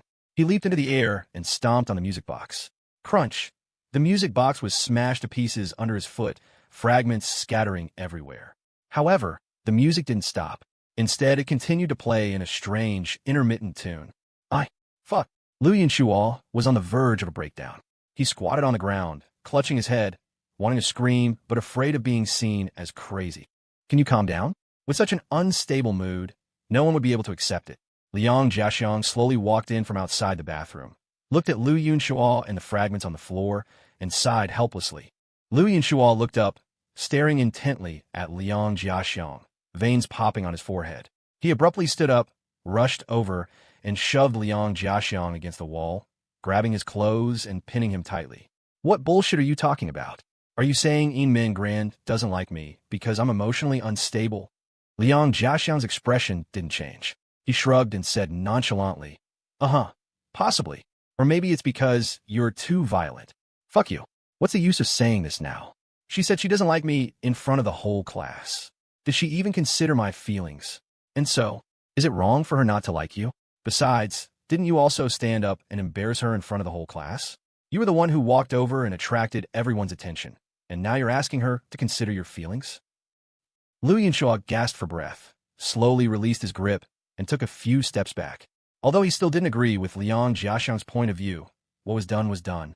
There was nothing he could do. He squatted on the ground powerlessly, his eyes vacant, his expression dazed. Liang Jiaxiang straightened his clothes, walked over, extended a hand, and pulled him up from the ground. All right, it's just a matter of pursuing someone else. It's not a big deal. There are plenty of fish in the sea, and besides, you're tall and handsome. You just need to change this temper of yours. No, you don't understand. Yin Min Gran is irreplaceable. She's too wonderful. I really can't give up on her. I like her just for standing there. No one can compare. Liu Yinshua's eyes were filled with sorrow, his tone with regret. Liang Jiaxiang wore a speechless expression.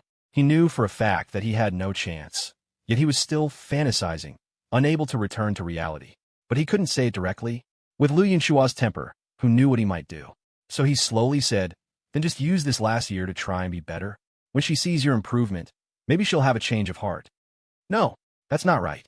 It has nothing to do with me. I didn't do anything wrong. Something must be wrong on her end.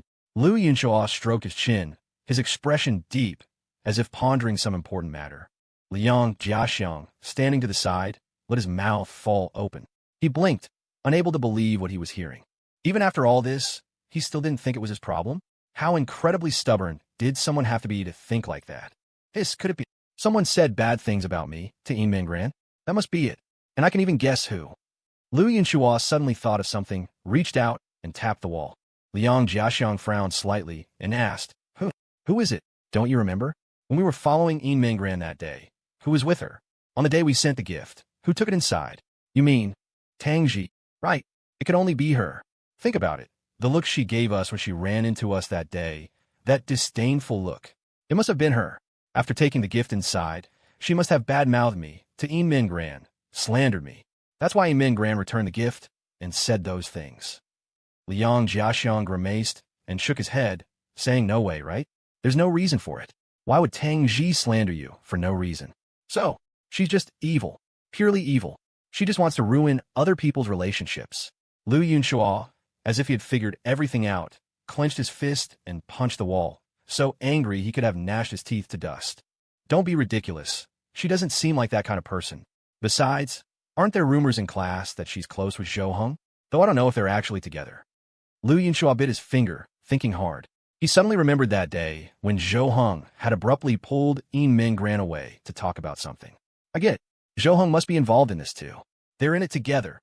Hey, you can't just guess without evidence. That's slander. You're just suspicious of them. Why are you talking as if they really framed you? Liu Yinshua pointed at him and nodded. You wait. I'll find evidence sooner or later. And when I do, you have to help me deal with both of them. Me? No way. I can't handle Zhou Heng. Liang Jiaxiang waved his hand, flatly refusing. He had seen him play basketball that day. With that muscular build, if he went up against him, Zhou Heng would probably dribble him like a ball. No, I have to find someone to help me investigate.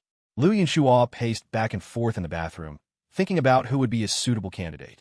Liang Jiaxiang spread his hands and said, Tong Yining, of course. Isn't she Yin Mingran's best friend? I remember she used to support you and Yin Min Gran getting together. Right. Good idea. I'll go find her right now. Liu Yinshua's eyes lit up. He patted Liang Jiaxiang's shoulder and then rushed out of the bathroom. Hey, Liang Jiaxiang wanted to say more, but Liu Yinshua had already run off, giving him no chance to speak. You just had a conflict with her this morning. Without even apologizing, you're now going to ask her for a favor? What are you thinking? Liang Jiaxiang watched Liu Yinshua's retreating back, shook his head and muttered, then looked at the music box fragments on the floor.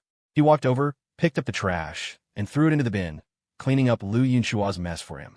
Liang Jiaxiang washed his hands and left the bathroom. Sigh, that fool is bound to suffer for this sooner or later. Hello, I'm here. At lunchtime, Yin Min Gran, holding her lunchbox, came over to Zhou Heng and Tang Ji's side. She sat at the desk in front of Tang Ji, sharing the same desk with her. She no longer cared what others thought. Since Tang Ji had said they could hang out together from now on, Yin Min Gran would openly come to find Tang Ji, and, as a bonus, she could also be a little closer to Zhou Heng. Because Zhou Heng had never said she could hang out with him at school, In Min Gran was worried about bothering him or causing trouble, so she didn't speak to him openly.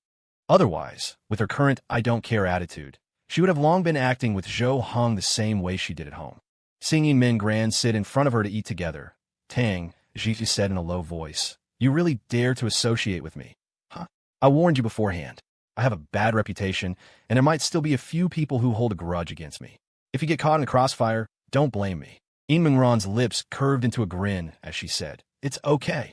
When the time comes, I'll stand firmly by your side and support you." Tang Ji was slightly taken aback. Then she silently lowered her head, saying nothing. In Min Gran paused, not knowing what was wrong with Tang Ji. Had she said something wrong? Zhou Hong stared at Tang Ji, his expression placid, as if he had seen through to her thoughts. After a moment, he let out a slow breath and said softly, "This is good. Now, Annie can finally rest easy." Tang Ji looked up at Zhou Hong and mumbled, "Bro, if you keep trying to guess my thoughts like that, I'm going to get upset. Do I even need to guess? You're calling me bro at a time like this. Is your mood really that hard to read?" Listening to their conversation, In Min Gran was completely lost, as if it were encrypted. She couldn't understand it at all, but she knew this was probably their special bond. When would she ever have that kind of bond with them? As the three of them ate and chatted together, they attracted a lot of attention. But most people were just watching for the entertainment. Only one pair of eyes stared at them intently, filled with resentment, anger, and unwillingness. This person was Tong Yining. Seeing Tang Ji at this moment, she looked as if they shared a deep-seated hatred, wishing she could kill her with a glare. In her heart, she had already decided that Tang Ji was the one who had destroyed her friendship with In Min Gran. Although she couldn't figure out Tang Ji's motive, she was convinced that Tang Ji was definitely not a good person. "All right, Tong Tong, stop looking. She's ignoring you, so just ignore them. Don't you still happy to hang out with?" Tian Run didn't have much of a reaction to In Min Gran abandoning them. She had only been ordinary friends with In Min Gran before, without a very deep bond. It was only because of Tong Yining that they hung out together. Now that In Min Gran wasn't hanging out with her, she didn't feel much of a difference. Tong Yining shook her head and said, "No, Ran Ran has just been bewitched. I have to save her. Tang Ji must be plotting something that will harm Ran Ran. For real? The class president is so smart. How could she be bewitched? Don't tell me Tang Ji has some kind of leverage on her." "That's it. You're right. Ran Ran must have had some leverage used against her by Tong Yining." Just then, Tong Yining heard someone call her name. The voice was very quiet, lowered as much as possible, but she still heard it. She looked up in the direction of the voice and saw that it was Lu Yunshua standing at the classroom door, beckoning her. Seeing Lu Yunshua, Tong Yining couldn't help but frown. She remembered what had happened that morning. Lu Yunshua had been rude to her in his attempt to stand up for In Min Gran. Even now, she hadn't received an apology. She hadn't intended to do anything to In Min Gran at all, and Lu Yunshua's actions, like he was standing on some moral high ground and accusing her without knowing the facts, made her feel extremely uncomfortable. "Hey, TSK, come out for a second. I have something to tell you." Lu Yunshua didn't seem to notice Tong Yining's displeased expression and kept waving her over. He didn't dare enter the classroom, afraid of being seen by In Min Gran and Tang Ji. Tong Yining sighed helplessly, thinking that maybe Lu Yunshua was calling her over to apologize. So she stood up and slowly walked out of the classroom, but her expression remained cold. She wouldn't show him a pleasant face until he apologized. When Tong Yining was out of the classroom, Lu Yunshua reached out to grab her arm, wanted to take her somewhere private to talk. After all, what he had to say couldn't be overheard by others. Tong Yining's eyes sharpened. She quickly took a step back, dodging Lu Yunshua's hand, and questioned him. "Lu Yunshua, what are you doing? Are you trying to harass me? Believe it or not, I'll tell the teacher." "No, you misunderstood. I have something to tell you, and it's not convenient for others to hear, so I wanted to take you somewhere quiet." What did I misunderstand? Isn't this exactly harassment?" Tong Yining's eyes widened as she stared at Lu Yunshua in surprise. Weren't his words the definition of harassment? How had she misunderstood him? Lu Yunshua seemed tongue-tied for a moment, unable to speak. His mind was a mess. He was already anxious, and now he was even more so, his words getting jumbled. "All right, I don't care what you want to say, but there's a prerequisite. You should have something more important to say to me, right? About this morning." Tong Yining shot him a look and said irritably, thinking that she never realized Lu Yunshua was so clueless. No wonder In Min Gran didn't like him. If it were her, she wouldn't like a guy like this either. He was handsome, but his brain didn't work very well. Being with him would surely be infuriating. This morning's matter. Liu Yinshua frowned, thought for a long time, and finally understood. He nodded repeatedly and said, I know. I was too impulsive this morning. I confronted you without understanding the situation. I'm sorry, I apologize. That's more like it. Tong Yining's expression softened considerably. If Liu Yinshua still didn't get it after she had prompted him this much, there would be no need to continue the conversation. Okay, tell me what you want to say first, or I'm not talking to you. Liu Yinshua glanced left and right, checking to see if anyone was around. After confirming that no one was eavesdropping, he leaned closer to Tong Yining and said in a hushed voice, Aren't you Yimingran's best friend? I wanted to discuss something with you. I think Yimingran seems to have changed, and I think it might be Tang Ji pulling strings behind the scenes. After hearing this, a flash of surprise crossed Tong Yining's eyes. Really? You think so too?